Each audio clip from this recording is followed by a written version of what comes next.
नमस्कार सभी को, मैं अनिल बेनीवाल अवर्स एजुकेशन के इस प्लेटफॉर्म पर आप सभी का स्वागत करता हूं। तो आज की क्लास काफी इंपॉर्टेंट होने वाली है और आज की क्लास में हम हरियाणा जीके के काफी सारे क्वेश्चन करेंगे, यानी कि हरियाणा जीके की मैराथन क्लास रहेगी। इसमें हम पिछले पेपरों में पूछे गए आपके काफी सारे क्वेश्चन जो वो करेंगे और ये क्लास आपकी सीटी एग्जाम जो कि नवंबर 5 और 6 नवंबर प्लस में एस्टेट का एग्जाम जो कि नवंबर की 12-13 तारीख को बताया गया, उसके लिए काफी इंपॉर्टेंट है। यानी कि जहां पर हरियाणा जीके पूछी जाती है उन सभी एग्जाम के लिए काफी इंपॉर्टेंट रहने वाला है। तो आज की क्लास में हम जो क्वेश्चन करेंगे वो आपके रहेंगे एचटेट के प्रीवियस ईयर पेपरों में पूछे गए क्वेश्चन जो आपके 2021 के एग्जाम हुए थे, उसके पहले 2020 के और उससे पहले 2019 के।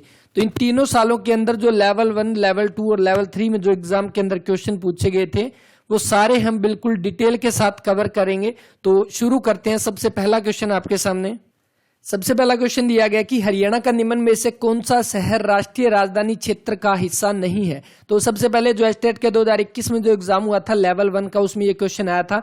तो इसमें देखिए नेशनल कैपिटल रीजन, आपका राष्ट्रीय राजधानी क्षेत्र का मतलब आपका एनसीआर, यानी कि आपका नेशनल कैपिटल रीजन। तो सबसे पहले देखो नेशनल कैपिटल रीजन होता क्या है। दिल्ली जो है वो आपका एनसीआर में शामिल किया गया, यानी दिल्ली को एक स्पेशल दर्जा दिया गया अगर देखा जाए पूरे भारत के अंदर, क्योंकि दिल्ली भारत की राजधानी है, इसीलिए दिल्ली को एक स्पेशल दर्जा देने के लिए यहाँ पर एक संविधान संशोधन हुआ था जो था 69th अमेंडमेंट जो हुआ था 1991 के अंदर। इसके तहत दिल्ली को जो आपका एनसीआर जो बनाया गया, यानी राष्ट्रीय राजधानी क्षेत्र का दर्जा जो है वो दिया गया था। अभी दिल्ली अपने हरियाणा के बाउंड्री पर लगता है, तो इसका मतलब हरियाणा का भी काफी सारा एरिया जो है एनसीआर के अंतर्गत आता है। तो इसमें आपको ध्यान रखना, पहले 2018 तक की बात है जब इसके अंदर एनसीआर में कुल आपके कितने जिले आते थे। तो पहले इसके अंदर आपके 9 जिले जो है वो आते थे, लेकिन बाद में इसके अंदर 5 और ऐड कर दिए गए। लेकिन आपको ध्यान रखना है, अभी से पहले की बात करते हैं, हरियाणा का कितना प्रतिशत एरिया जो है वो एनसीआर के अंतर्गत आता है। तो वो 57% एरिया जो है वो एनसीआर में आ जाएगा।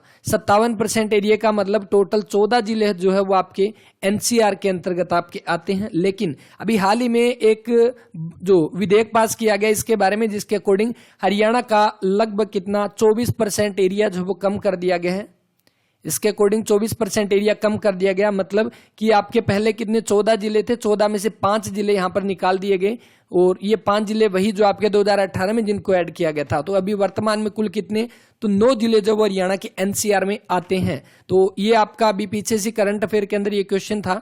तो 9 जिले जो है वो आते हैं और इसके अलावा देखो 5 जिले जिनको हटाया गया वो कौन कौन से थे। तो अगर पूछ ले फिर भी तो आपका करनाल हो जाएगा, करनाल, इसके अलावा महेंद्रगढ़, इसके अलावा चरखी दादरी, इसके अलावा जींद और एक आपका हो जाएगा भिवानी। तो ये 5 जिले तो वो थे जिनको यहां से निकाला गया। प्लस में पानीपत की 3 तहसील और रोहतक की जो वो 3 तहसील, इनको भी एनसीआर से जो वो हटा दिया गया। इन तीनों की 3-3 तहसीलों को हटा दिया गया। कुल मिलाकर देखा जाए तो 24% एरिया जो वो आपका एनसीआर का कम कर दिया गया। तो यहां पर देखिए क्या दिया गया है, कौन सा एनसीआर का हिस्सा नहीं है। देखो सोनीपत दिल्ली के साथ आपका टच होता है, फरीदाबाद भी और गुरुग्राम भी दिल्ली के पास है। इसका मतलब कौन सा आ जाएगा, हिसार जो है वो रहेगा ऑप्शन नंबर ए। बाकी मैप आप अच्छे से कवर कर लेना। मैप अगर कर लोगे तो लगभग आपकी 30 से 40% हरियाणा जीके तो आपकी वैसे ही क्लियर हो जाएगी सिर्फ और सिर्फ मैप करने से। हरियाणा की 14वीं विधानसभा के विपक्ष के नेता जो है वो कौन है। तो 14वीं विधानसभा जो हुई थी, 14वीं विधानसभा के इलेक्शन आपके कब हुए थे, 2019 के अंदर। और जो आपके कब हुए थे एग्जैक्ट, तो 21 अक्टूबर 2019 को आपके इलेक्शन हुए थे, जो कि 14वीं विधानसभा के हरियाणा के अंदर। तो इसके अंदर जो है आपके जो सीट किस किस को कितनी आई थी, तो टोटल 90 सीट है। इन 90 सीट में अगर पूछा जाए कि सबसे ज्यादा सीट जो वो किसको आई थी, तो बीजेपी को सबसे ज्यादा 40 सीट आई थी। इसके अलावा कांग्रेस को अगर पूछ ले कितनी आई थी, तो 31 सीटें। बाद में जेजेपी आई थी, इसको मिली 10 सीटें और आईएनएलडी को मिली यहाँ पर 1 सीट। हलोपा जो आपकी किसकी है, गोपाल कांडा की पार्टी, उसको 1। और अन्य में अगर देखें तो आपके अन्य निर्दलीय जो थे उनमें 7 जो वो सीटें इनको आई थी। कुल मिलाकर देखो 7, 8, 9 और 10 और टोटल आपकी कितनी हो जाएगी, ये 90 हो जाएगी। तो ये 90 सीटें जो है इसी अकॉर्डिंग सभी को मिली थी। इसमें जो, क्योंकि आपकी सरकार बनाने के लिए कितनी सीटें चाहिए, 50% प्लस में 1, यानी कि कुल मिलाकर 45 प्लस 1 में 46 सीटें चाहिए। लेकिन बीजेपी को मिली 40। यहां पर जेजेपी के साथ मिलकर इन्होंने क्या बनाई, सरकार जो है वो बनाई थी हरियाणा के अंदर, गठबंधन की सरकार। तो यहां पर देखिए जो विपक्ष का नेता आपका कौन सा होता है, जो दूसरी पार्टी यहां पे यानी कि कांग्रेस की तरफ से आपके भूपेंद्र सिंह हुड्डा जो है, ये आपके थे विपक्ष के नेता। ठीक है, और इसी के साथ ही भूपेंद्र सिंह हुड्डा से एक चीज और ध्यान रख लेना, जब 14वीं विधानसभा के इलेक्शन हुए थे, इसी के अंदर अगर पूछे सबसे ज्यादा जीत किसकी हुई थी, सबसे ज्यादा वोटों से कौन जीता था? तो सबसे ज्यादा वोट से जीते थे कौन? भूपेंद्र सिंह हुड्डा, और लगभग 53,000 वोटों से ये लगभग जीते थे भूपेंद्र सिंह हुड्डा। ठीक है, तो ये इसके बारे में आप ध्यान रख सकते हैं। और बाकी अगर 14वीं विधानसभा में हमने सीटों के बारे में बात कर ली, यहाँ पर अगर पूछ ले इसमें कुल कितनी महिलाएं आई थी 90 विधायक में से, तो 90 में से कुल 9 महिलाएं यहाँ पर बन के आई थी, जिनमें से कांग्रेस की अगर पूछे तो कितनी 5 हो जाएगी, बीजेपी की कितनी आपकी 3 और 1 जेजेपी की महिला, तो कुल मिलाकर इन 90 में से आपकी 9 महिलाएं जो है वो जीत कर आई थी। नाथ संप्रदाय के साधु बाबा चतुरंगी नाथ जो है वो जाने जाते हैं किसके लिए? तो चौरंगी नाथ जो इनको आपका एक पहली बात ये कौन है? ये प्रसिद्ध नाथ साहित्यकार हैं, प्रसिद्ध नाथ साहित्यकार। हालांकि एक राजकुमार हुआ करते थे, एक अच्छे घराने से संबंध रखते थे। ये कहाँ के? तो सियालकोट के राजकुमार थे, सियालकोट के राजकुमार। लेकिन बाद में जो है ये क्या हो जाएगी? ये नाथ प्रसिद्ध नाथ साहित्यकार हो जाएंगे और नाथ संप्रदाय से संबंधित हो जाएंगे। पूर्ण भगत के नाम से ये जाने जाते हैं। ऑप्शन नंबर 2 जो इसका वो राइट आंसर रहेगा। वह खिलाड़ी जिसने टोक्यो ओलंपिक 2020 में कुश्ती में रजत पदक जीता था। तो इंपॉर्टेंट क्वेश्चन देखो, अगर बात की जाए सीटी एग्जाम की, चाहे आपका स्टेट का एग्जाम हो, दोनों के लिए इंपॉर्टेंट आपके रहेंगे, जहां से क्वेश्चन बन सकते हैं। टोक्यो ओलंपिक जो हुए आपके 2021 के अंदर, यहां से क्वेश्चन आएगा। हालांकि 2020 के थे, लेकिन आयोजन इनका 2021 में किया गया।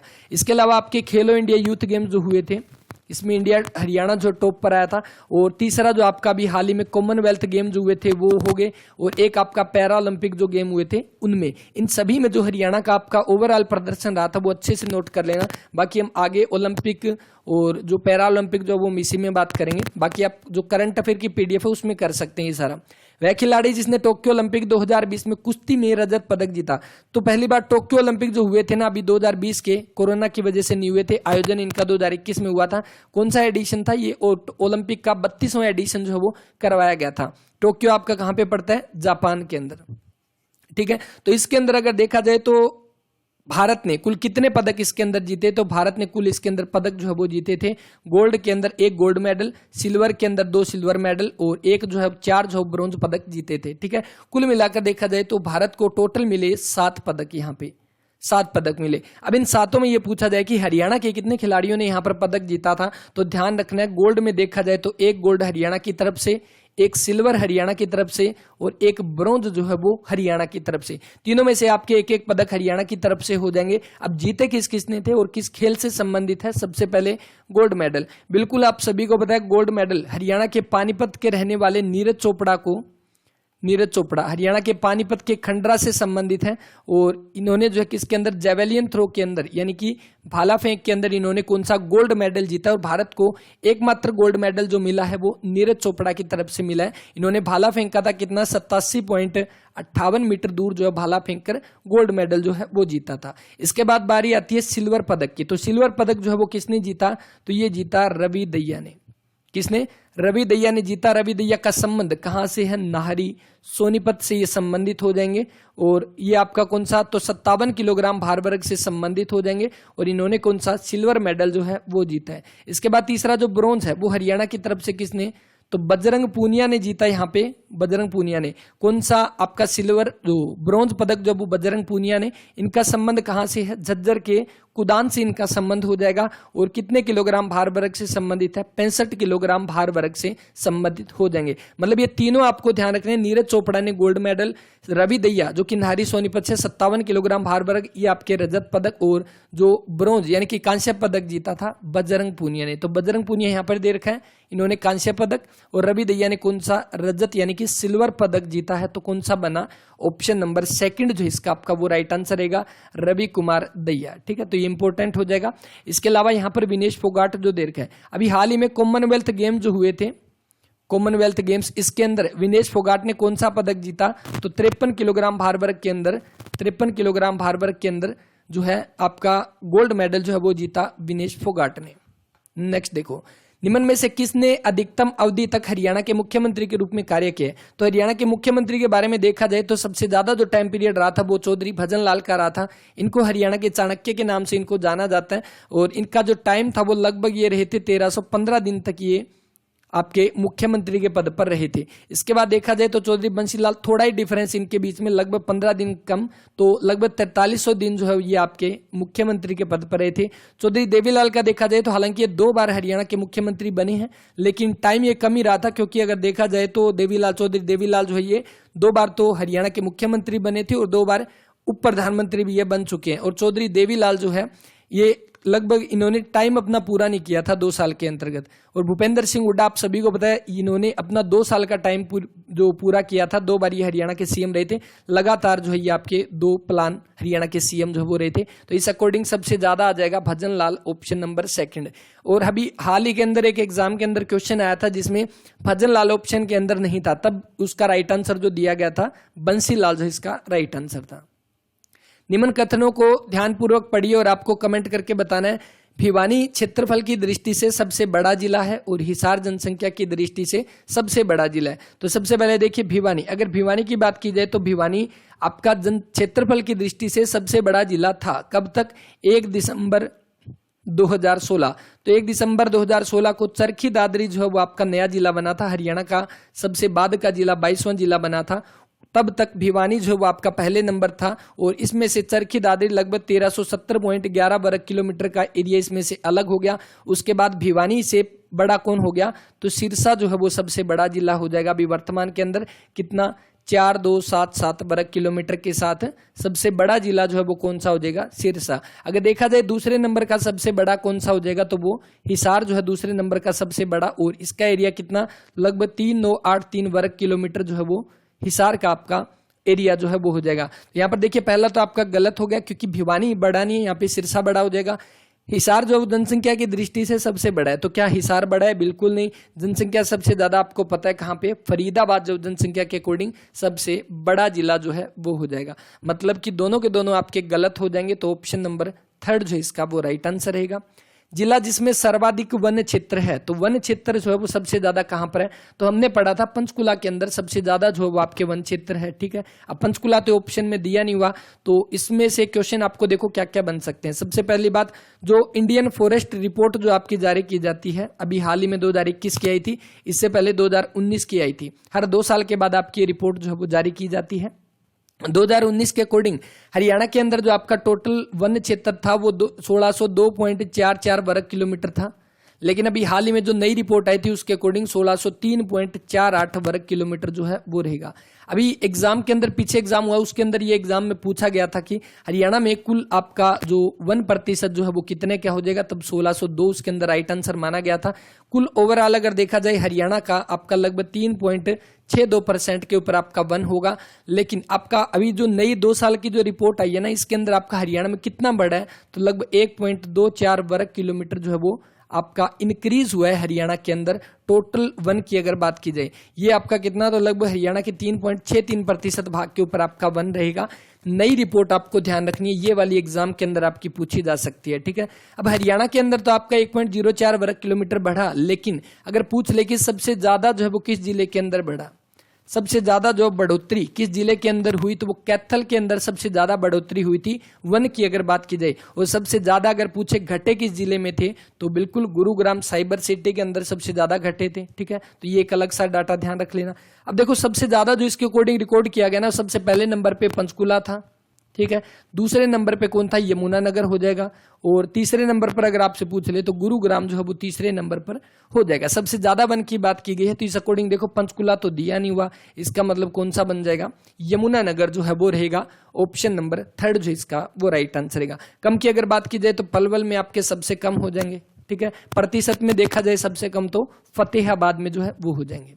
हरियाणा में राष्ट्रीय पशु अनुवांशिकी संस्थान किस जिले में स्थित है? तो राष्ट्रीय पशु अनुवांशिकी संस्थान आपका हरियाणा के करनाल जिले के अंदर हो जाएगा। ऑप्शन नंबर 2 जो इसका वो राइट आंसर है। स्थापना अगर पूछे इसकी कब हुई, 1984 में इसकी जो है वो स्थापना की गई थी करनाल जिले के अंदर। इसके साथ ही एक करनाल के अंदर आपका कौन सा है? मिट्टी लवणता अनुसंधान केंद्र, मिट्टी लवणता अनुसंधान केंद्र। तो ये आपका कहां पर पड़ता है? तो अनुसंधान केंद्र जो है ये आपका करनाल के अंदर हो जाएगा। ये भी करनाल में है। इसकी स्थापना अगर पूछे कब, तो 1969 के अंदर इसकी जब स्थापना होती है मिट्टी लवणता अनुसंधान केंद्र, ठीक है। तो इसके अलावा आपको पता है NDRI भी आपका कहाँ पे है, नेशनल डेयरी रिसर्च इंस्टीट्यूट, ये भी आपका करनाल के अंदर है। 1955 में करनाल में शिफ्ट हुआ था। हालांकि ये 1923 के अंदर स्थापना तो इसकी बेंगलोर के अंदर होती है, लेकिन बाद में इसी को शिफ्ट करके करनाल जो है वो लाया जाता है 1955 के अंदर, ठीक है। Option number second. नेक्स्ट देखो, आपको जो मंडल जोन के अकॉर्डिंग आपको अरेंज करना है, तो देखो जो मंडल है, रेंज है, कमिश्नरी है, उनको अगर आप मैप से करोगे ना बिल्कुल अच्छे से कवर होगी। अब यहाँ पर एग्जाम्पल लेते हैं। देखो जैसे ये मैप है आपका हरियाणा का, तो इसके अकॉर्डिंग अगर देखोगे तो मंडल अगर करने हैं ना, जैसे हिसार मंडल है, तो हिसार मंडल के अंतर्गत आपके कौन कौन से जिले आते हैं, जो भी इसके पास टच होते हैं। तो मतलब आपको ये मैप अच्छे से कर लेना, आपको समझ आ जाएगा कौन सा जिला किस मंडल के अंतर्गत आता है।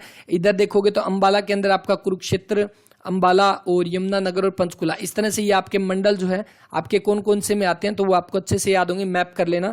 बाकी कोशिश करते हैं क्लास के लास्ट में हम एक बार मैप को डिस्कस कर लें। तो यहाँ पर देखिए हिसार की अगर बात की जाए तो सबसे बड़ा एरिया के अकॉर्डिंग सबसे बड़ा मंडल, क्योंकि देखो एरिया में सबसे बड़ा हिसार सिरसा है, दूसरे नंबर पे हिसार, और ये दोनों के दोनों आपके एक ही मंडल में आते हैं, मतलब एरिया के अकॉर्डिंग सबसे बड़ा जो है वो हो जाएगा हिसार मंडल। इसके बाद देखो गुरुग्राम, गुरुग्राम में आपका कौन सा, गुरुग्राम के अंदर आपके कौन कौन से आते हैं, तो ये ध्यान रख लेना। गुरुग्राम में आपके एक तो रेवाड़ी आ जाएगा, एक महेंद्रगढ़, एक गुरुग्राम, ये 3 जिले जो है वो आते हैं गुरुग्राम के अंतर्गत। अंबाला की देखा जाए तो हमने अभी पढ़ा पंचकुला, यमुनानगर, कुरुक्षेत्र और अंबाला। रोहतक में आपके कौन से, तो 5 जिले आते हैं रोहतक के अंदर, सोनीपत, चरखी दादरी, भिवानी और सोनीपत और रोहतक, सोनीपत, चरखी दादरी, भिवानी, झज्जर और रोहतक, ठीक है। ये 5 जिले जो है वो आते हैं रोहतक के अंतर्गत, तो इनको आप मैच कर लेना।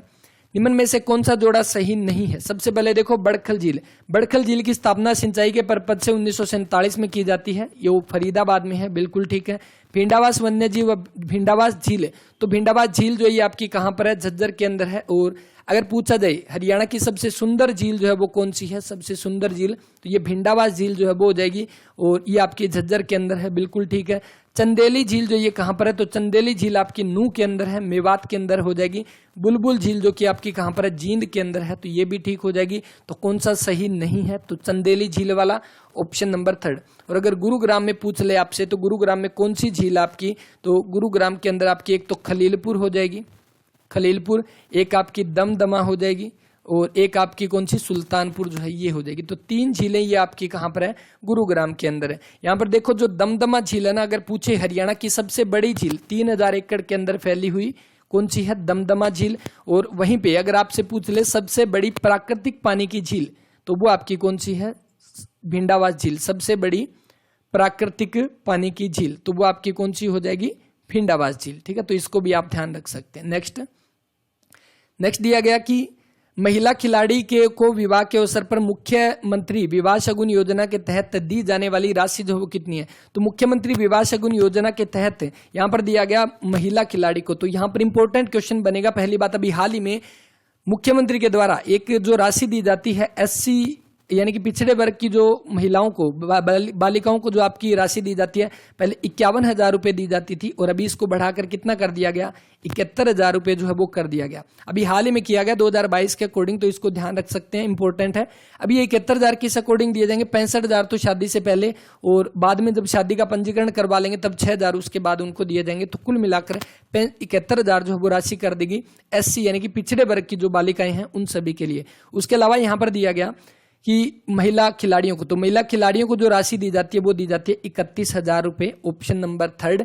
और इसके साथ ही अगर जो विवाह शगुन योजना के तहत अगर जो कह सकते हैं दूल्हा और दुल्हन, अगर एक उनमें से हैंडीकैप्ड है, अगर एक उनमें से हैंडीकैप्ड है तो उनको कितने दिए जाएंगे, 31,000 रुपए जो वो दिए जाएंगे। और वहीं पर अगर दोनों हैंडीकैप्ड होंगे तो उनको कितने, 51,000 रुपए जो वो दिए जाएंगे इस राशि के अकॉर्डिंग। तो ये ध्यान रखना, महिला खिलाड़ी की जब बात की गई है तो कौन सा बन जाएगा, ऑप्शन नंबर 3 जो इसका वो राइट आंसर रहेगा।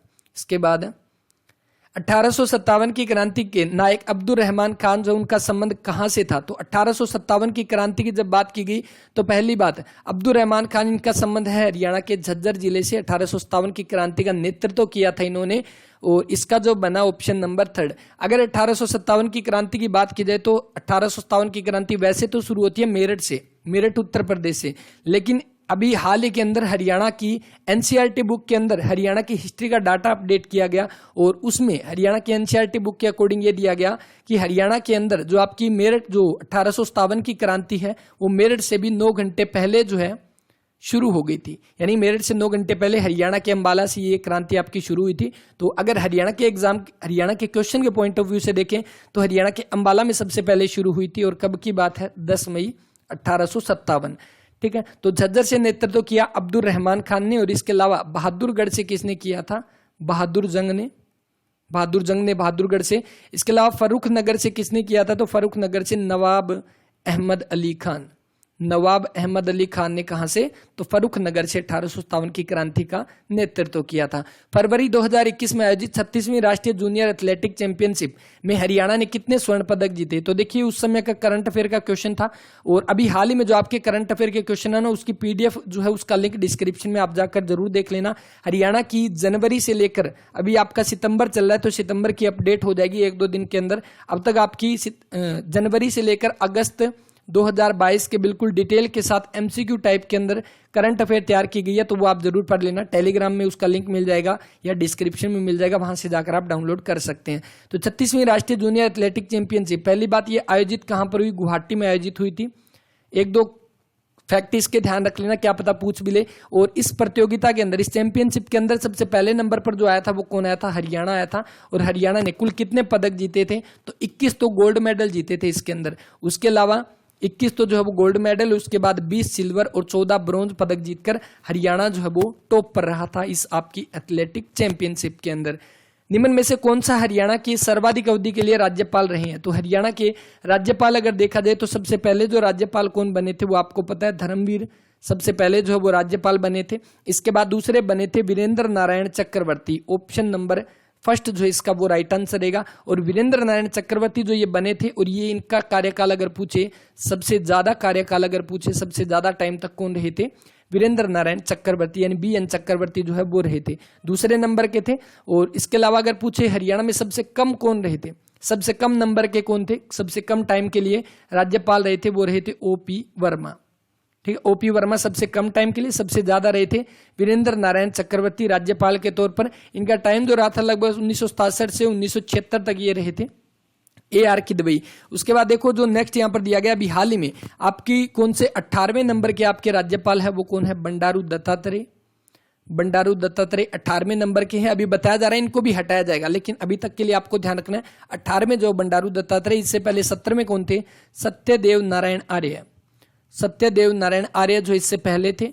और उनसे पहले कौन थे? 16वें नंबर के आपके कौन हो जाएंगे यहाँ पे? तो कप्तान सिंह जो आपके सोलंकी है 16वें नंबर के। इससे पहले 15वें जो है वो थे जगन्नाथ पहाड़िया और 14वें थे AR किदवई। तो ये वैसे ही आप ध्यान रख लेना, इंपॉर्टेंट तो नहीं है लेकिन ऑप्शन में आगे तो इसीलिए हमने इनके बारे में बात किया। तो इसका जो आपका right answer option number A। Haryana साहित्य अकादमी के बारे में अधोलिखित कथन पढ़ना है। मुख्यमंत्री अकादमी के अध्यक्ष के रूप में कार्य करते हैं। तो हरियाणा साहित्य अकादमी, सबसे पहले हरियाणा साहित्य अकादमी की बात की जाए तो इसका हेडक्वार्टर जो है वो कहां पर है? पंचकुला के अंदर हो जाएगा हेडक्वार्टर। ठीक है, स्थापना अगर इसकी पूछे तो कब? तो 9 जुलाई 1970 को इसकी जो वो स्थापना होती है। और उसके बाद इसका पुनर्गठन भी किया जाता है कब? 26 अगस्त 2011 को हरियाणा साहित्य अकादमी का पुनर्गठन जो है वो किया जाता है। अभी हाल ही में पूछे इसका अध्यक्ष जो कौन है? तो अध्यक्ष मनोहर लाल खट्टर हो जाएंगे, क्योंकि इस अकादमी के अध्यक्ष आपके हमेशा हरियाणा के CM होते हैं। तो पहला बिल्कुल ठीक हो जाएगा। हरिगंधा अकादमी जो इसकी मासिक पत्रिका, तो मासिक पत्रिका अगर पूछे तो बिल्कुल ठीक है, हरिगंधा इसकी मासिक पत्रिका हो जाएगी। तो दोनों के दोनों ठीक है, ऑप्शन नंबर 4 जो इसका वो राइट आंसर रहेगा। पंचवटी नामक तीर्थस्थल हरियाणा में कहां पर स्थित है? तो पंचवटी जो है ये हरियाणा के पलवल जिले के अंदर स्थित हो जाएगा। तो कौन सा? ऑप्शन नंबर A रहेगा राइट आंसर। पलवल की अगर बात की जाए तो पलवल में आपका और कौन सा? किशोरी महल आपसे पूछे, किशोरी महल ये कहां पर है? पलवल के अंदर। इसके अलावा एक आपसे पूछता है 12 खंबा छतरी कहां पर है? 12 खंबा छतरी, तो ये भी आपकी कहां पर? पलवल के अंदर हो जाएगी। ठीक है, तो ये भी आप साथ साथ में ध्यान रख लेना। पलवल की अगर बात की जाए तो हरियाणा का 21वां जिला, 22वां तो बना चरखी दादरी, लेकिन आपका 21वां जो बना था 15 अगस्त 2008 को हरियाणा का 21वां जिला बना था कौन सा? पलवल। किस मंडल में आता है? तो ये मंडल में पूछे तो ये फरीदाबाद मंडल में आ जाएगा। और रेंज अगर पूछे तो रेंज कौन सी में आ जाएगा? ये रेंज आ जाएगा साउथ रेंज के अंतर्गत आ जाएगा। तो ये कंसेप्ट क्लियर होगा, बिल्कुल मैप से करेंगे तब समझ आएगा रेंज क्या है और पलवल क्या है। जो कमिश्नरी जो है वो क्या है। देखो चिंकारा प्रजनन केंद्र किस जिले में स्थित है, तो चिंकारा प्रजनन केंद्र आपसे पूछा गया जो कि कहां पर है, केरू के अंदर, और केरू कहां पर है, भिवानी के अंदर। ऑप्शन नंबर 4 जो इसका वो राइट आंसर। और अभी हाल ही के एग्जाम के अंदर एक क्वेश्चन पूछा गया था जिसमें यह दिया गया था कि मोर व चिंकारा प्रजनन कहाँ है, मोर व चिंकारा प्रजनन केंद्र जो ये कहां पर है, तो मोर व चिंकारा प्रजनन केंद्र जो ये रहेगा कहां पे, रेवाड़ी के अंदर, और रेवाड़ी के झाबुआ में, यानी कि झाबुआ रेवाड़ी के अंदर जो है वो रहेगा मोर व चिंकारा प्रजनन केंद्र। ठीक है, इसके अलावा पंचकुला में आपका कौन सा है, तितर प्रजनन केंद्र, या जिसको क्या बोलते हैं फीसेंट प्रजनन केंद्र जो है वो आपका पंचकुला के अंदर जो है वो रहेगा। ऊंट प्रजनन केंद्र अगर आपसे पूछ ले तो हरियाणा के सिरसा जिले के अंदर आपका ऊंट प्रजनन केंद्र हो जाएगा। ठीक है, और हाथी प्रजनन केंद्र आपको पता ही है कहां पर, बनसंतोर आपका कहां पर है, यमुनानगर के अंदर। बाकी आपको पता है ऊंट सबसे ज्यादा कहां पर पाए जाते हैं, सिरसा जिले में, और हाथी सबसे ज्यादा यमुनानगर के अंदर। हरियाणा की मंत्री परिषद में न्यूनतम सदस्य कितने हो सकते हैं, इंपॉर्टेंट क्वेश्चन देखो यहां पर पूछा गया, हरियाणा की मंत्री परिषद के अंदर न्यूनतम सदस्य कितने हो सकते हैं। वैसे तो हरियाणा की बात करें या किसी भी स्टेट की बात करें तो मिनिमम जो आपके मंत्री परिषद के अंदर सदस्य है 12 हो सकते हैं। ऑप्शन नंबर 2 ये बात की गई है न्यूनतम की। वहीं पे अगर आपसे ये पूछे कि मैक्सिमम कितने सदस्य हो सकते हैं, तो हरियाणा की जो यानी कि वहां के जितने भी विधानसभा सीटें उसका 15% जो है वो आपके मंत्री हो सकते हैं। अगर हरियाणा की बात की जाए तो हरियाणा में अभी कितने हैं, 90 सीट का 15% निकाल लो, कितने हो जाएंगे, 13.5। अब आधा मंत्री तो होने से रहा, इसका मतलब कुल अभी हरियाणा के मंत्रिमंडल के अंदर टोटल 14 मंत्री जो है वो है। पहले कितने थे, न्यूनतम 12 ही थे पहले। अभी हाल ही में आपके 2 नए ऐड किए गए थे, कौन कौन से, एक तो कमल गुप्ता हिसार से, और जो कि बीजेपी पार्टी से, और एक जेजेपी से कौन थे, आपके देवेंद्र बबली। क्योंकि ये दोनों की गठबंधन की सरकार है इसलिए एक बीजेपी का बना दिया, एक जेजेपी का बना दिया। तो मैक्सिमम अगर आपसे पूछे तो आपके कितने हो जाएंगे, 14 जो है वो हो जाएंगे, और मिनिमम पूछे गए तो 12 रहेंगे। इसके बाद नेक्स्ट देखिए, निम्न में से कौन सा युग्म सही है, तो आपके सामने दिया गया हरियाणा का जो राज्य पशु जो है वो कौन सा, काला हिरण है, बिल्कुल ठीक है। सरस्वती वन्यजीव अभ्यारण्य ये कहां पर है, कैथल के अंदर पड़ता है, तो बिल्कुल सरस्वती वन्यजीव अभ्यारण्य। वैसे तो कैथल और कुरुक्षेत्र की बाउंड्री पर पड़ता है, लेकिन मैक्सिमम एरिया जो इसका वो आपका कैथल में रहेगा। और एक बार एग्जाम के अंदर क्वेश्चन जब आया था उसमें कैथल ऑप्शन में नहीं था, तो कुरुक्षेत्र उसका राइट आंसर था। और अगर दोनों ऑप्शन के अंदर आ जाए तब हमें कैथल जो इसका राइट आंसर करना है। सरस्वती वन्यजीव अभ्यारण्य के बारे में देखा जाए तो इसका जो पुराना नाम जो है वो क्या था, सोनसर जंगल जो इसका पुराना नाम हो जाएगा। और इसकी स्थापना 2007 के अंदर हुई थी। और हरियाणा का तीसरा सबसे बड़ा जंगल जो है वो सरस्वती वन्यजीव अभ्यारण्य या सोनसर जंगल जो है वो हो जाएगा। नाहर वन्यजीव अभ्यारण्य, नाहर वन्यजीव अभ्यारण्य जो ये कहां पर पड़ता है, ये झज्जर में ना होकर ये रेवाड़ी में है। ठीक है, और ये किसके लिए फेमस है, तो ये हरियाणा का जो राज्य पशु जो है कृष्ण मृग ब्लैक बक जो है उसके लिए फेमस हो जाएगा। तो पहला और दूसरा ये 2 ठीक है, तीसरा गलत हो जाएगा। निम्न में से आपको बताना है कौन सा सुमिलित है, बीरबल का रंग महल, तो बीरबल का रंग महल आपका कहां पे, नारनौल के अंदर है, बिल्कुल ठीक है। किसके टाइम में बनाया गया इसको, शाहजहां के टाइम में। सॉरी ये आपका कहां पर है, नारनौल में तो बीरबल का छत्ता है, लेकिन ये आपका कहां पर हो जाएगा, रंग महल जो है वो तो आपका कहां पर है, यमुनानगर के बुडिया के अंदर है, यमुनानगर के बुडिया में। क्योंकि नारनौल में आपका कौन सा है, बीरबल का छत्ता आपसे अगर आपसे पूछिए तो बीरबल का छत्ता जो है वो आपका नारनौल के अंदर है। लेकिन यहां पर बीरबल का रंग महल पूछा गया जो कि शाहजहां के टाइम में बनवाया गया था, ये भी शाहजहां के टाइम में बनवाया गया था। ठीक है, दोनों के दोनों शाहजहां के टाइम में बनाए थे। बीरबल का रंग महल जो कि यमुनानगर के बुडिया के अंदर है। चोर गुबंद जो है ये जमाल खान ने बनाया था, इसको अपनी समाधि के तौर पर, ये हरियाणा के नारनौल के अंदर हो जाएगा। आध्यात्मिक संग्रहालय यानी कि स्पिरिचुअल म्यूजियम जो है वो हरियाणा के पानीपत जिले के अंदर, और सोना का किला आपका गुरुग्राम के अंदर। तो इस तरह से आप इनको मैच कर लेना। नेक्स्ट जो दिया गया कि हरिप्रभा मासिक पत्रिका का प्रकाशन जो है वो किसके द्वारा किया गया, तो हरिप्रभा जो मासिक पत्रिका है इसका प्रकाशन आपका हरिप्रभा। देखो सबसे पहले दिया गया सूचना एवं जनसंपर्क विभाग, तो हरियाणा के सूचना एवं जनसंपर्क विभाग के द्वारा जो पत्रिका जारी की जाती है वो आपकी हरियाणा संवाद है। ठीक है, हरियाणा संवाद। हरिगंधा हमने अभी पढ़ा था, हरिगंधा किसके द्वारा जारी की जाती है, तो हरियाणा आपकी साहित्य अकादमी के द्वारा, आपकी हिंदी साहित्य अकादमी के द्वारा आपकी हरिगंधा ये दी गई है। हरिप्रभा तो संस्कृत अकादमी के द्वारा ये दी जाती है, जारी की जाती है। ऑप्शन नंबर 3 जो इसका वो राइट आंसर रहेगा। और इसके साथ ही एक आपकी शब्द बूंद जो है वो पूछी जाती है, शब्द बूंद ये किसके द्वारा जारी की जाती है, तो पंजाबी अकादमी के द्वारा शब्द बूंद जो है वो जारी की जाती है। और उर्दू की भी पूछ ले तो आपकी कौन सी, जमुना तट जो है वो उर्दू भाषा के अंदर आपकी जारी की जाती है मासिक पत्रिका। यहाँ पर देखिए आपका राइट आंसर जो बना option number C, Haryana Sanskrit Akademi. और इसके साथ ही हरियाणा संस्कृत अकादमी पहली अकादमी बनी थी जिसने अपना यूट्यूब चैनल शुरू किया था और संस्कृत अकादमी को बढ़ावा देने के लिए यूट्यूब चैनल की शुरुआत जो है वो की गई थी। निम्न में से कौन 2021 में पद्म भूषण पुरस्कार प्राप्त करता है? देखिए 2-3 करंट अफेयर के टॉपिक मैंने पहले बताई, नेक्स्ट करंट अफेयर का टॉपिक हम अभी करेंगे। तो ये दिया गया 2021 का, हम 2022 का करेंगे, लेकिन पहले इस क्वेश्चन को देख लो। 2021 में पद्म भूषण दिया गया त्रिलोचन सिंह को। त्रिलोचन सिंह जो है वो पहले हरियाणा के 2004 से लेकर और 2010 तक ये हरियाणा की राज्यसभा के सदस्य भी रह चुके हैं और इनको 2021 में पद्म भूषण से सम्मानित किया गया। वहीं पे जय भगवान गोयल जो है, तो जय भगवान गोयल जो है यमुनानगर के रहने वाले, इनको पद्मश्री दिया गया था 2021 के अंदर। और वीरेंद्र सिंह जो आपकी पैरा पहलवान जो है झज्जर के रहने वाले वीरेंद्र सिंह, इनको भी कौन सा पद्मश्री जो है वो दिया गया। तो 2021 का यहाँ पर पद्म भूषण पूछा गया, तब आ जाएगा कौन सा? त्रिलोचन सिंह, ऑप्शन नंबर 3 जो इसका वो राइट आंसर है। ये क्वेश्चन आपके 2-3 एग्जाम में पूछा गया था अभी 2021 के अंदर। अभी देखो हाल ही में अगर देखा जाए तो 2022 के अंदर 5% को आपका कौन सा दिया गया? पद्मश्री 2022 से सम्मानित किया गया हरियाणा के 5%। कौन कौन से थे? एक तो नीरज चोपड़ा जो उनको किया गया, नीरज चोपड़ा का संबंध आपको पता है पानीपत से है। किस खेल से ये संबंध हो जाएंगे? Javelin throw. और इनको नीरज चोपड़ा को आपका दिया गया पद्मश्री दिया गया, ठीक है। इसके बाद अगर दूसरा देखा जाए पानीपत से इनका संबंध हो जाएगा। नेक्स्ट है सुमित अंतिल जो है इन्होंने गोल्ड मेडल जीता था पैरा ओलंपिक के अंदर, जो भाला फेंक के अंदर। नीरज चोपड़ा ने ओलंपिक में जीता, सुमित अंतिल ने पैरा ओलंपिक के अंदर। जेवेलियन थ्रो से ये संबंधित हो जाएंगे और इनका संबंध है कहां से? सोनीपत से। इन दोनों को आपका मतलब ये टोटल 5% इनको आपका पद्मश्री दिया गया था। उसके बाद तीसरे नंबर के जो आपके हो जाएंगे वो हो जाएंगे ओम प्रकाश गांधी। तो ओम प्रकाश गांधी जो इनको दिया गया किसके लिए? तो सामाजिक कार्य के लिए, सोशल वर्क के लिए इनको दिया गया। यमुनानगर से संबंध हो जाएगा। इसके बाद जो नेक्स्ट आपके मोतीलाल, तो मोतीलाल जो इनको दिया गया किसके लिए? साइंस और इंजीनियरिंग डिपार्टमेंट के लिए, साइंस और इंजीनियरिंग के लिए मोतीलाल को दिया गया। और नेक्स्ट आपका जो है वो है राघवेंद्र तंवर। तो राघवेंद्र तंवर जो इनको दिया गया एजुकेशन के लिए आपका पद्मश्री। तो टोटल 5%। और यहां से क्वेश्चन आपके जरूर बनेंगे क्योंकि इंपॉर्टेंट क्वेश्चन है 2022 का। तो पद्मश्री अवार्ड दिया गया नीरज चोपड़ा, सुमित अंतिल, ओम प्रकाश गांधी, मोतीलाल और राघवेंद्र तंवर। अब ध्यान आपको इसमें यह रखना है कि ये किस डिपार्टमेंट से, यानी किसके लिए इनको दिया गया। जैसे मोतीलाल को साइंस इंजीनियरिंग, राघवेंद्र तंवर को आपका एजुकेशन के लिए, ओम प्रकाश गांधी को सोशल वर्क के लिए। बाकी ये दोनों तो आपके स्पोर्ट्स से जुड़े हुए हैं।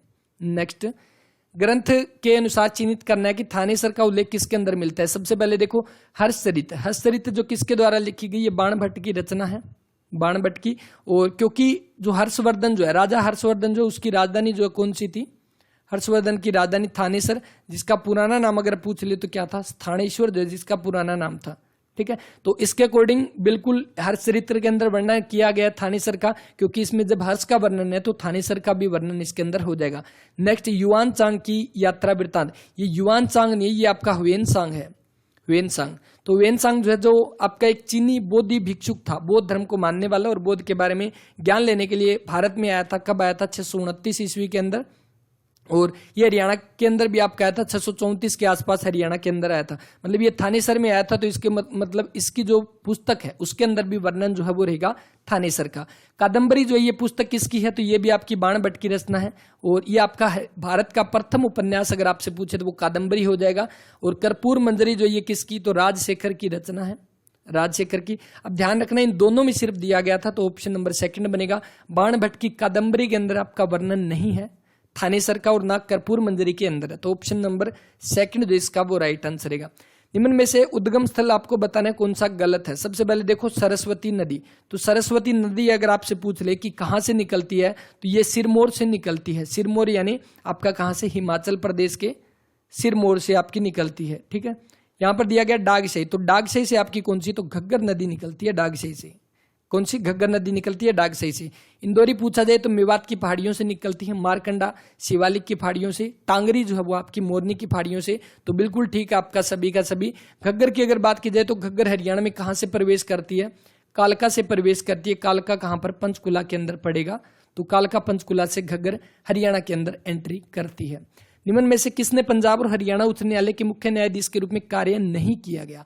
तो किसने नहीं किया? सबसे पहली बात देखो, पंजाब और हरियाणा हाईकोर्ट की अगर बात की जाए तो इसकी स्थापना गवर्नमेंट ऑफ इंडिया एक्ट जो था 1915 उसके तहत मार्च 1919 के अंदर स्थापना होती है हरियाणा पंजाब हाई कोर्ट की। और एक्ट पूछे, धारा पूछे तो धारा जो थी धारा 113 के तहत स्थापना की जाती है। जब 1919 में इसकी स्थापना लाहौर में की गई थी तब इसका नाम जो क्या था, लाहौर हाई कोर्ट इसका नाम हुआ करता था। अब देखो यहां पर दिया गया मुख्य न्यायाधीश के रूप में कार्य नहीं किया, तो इसका कौन सा, MS जैन हो जाएगा, ऑप्शन नंबर 3। इसके अलावा जस्टिस मुकुंद मुदगल जो है ये रहे हैं, AK सीकरी भी और संजय किशन कौल, ये तीनों जो है वो आपके मुख्य न्यायाधीश के तौर पर रह चुके हैं। अभी हाल ही में कौन है, तो 35वें नंबर के मुख्य न्यायाधीश है कौन है, रविशंकर झा। और एक क्वेश्चन आपसे जरूर पूछा जा सकता है कि जो हरियाणा पंजाब हाईकोर्ट के मुख्य न्यायाधीश है इनको शपथ कौन दिलाता है? तो इनको शपथ दिलाने का काम कौन करता है? पंजाब के गवर्नर जो है वो करते हैं, पंजाब के गवर्नर।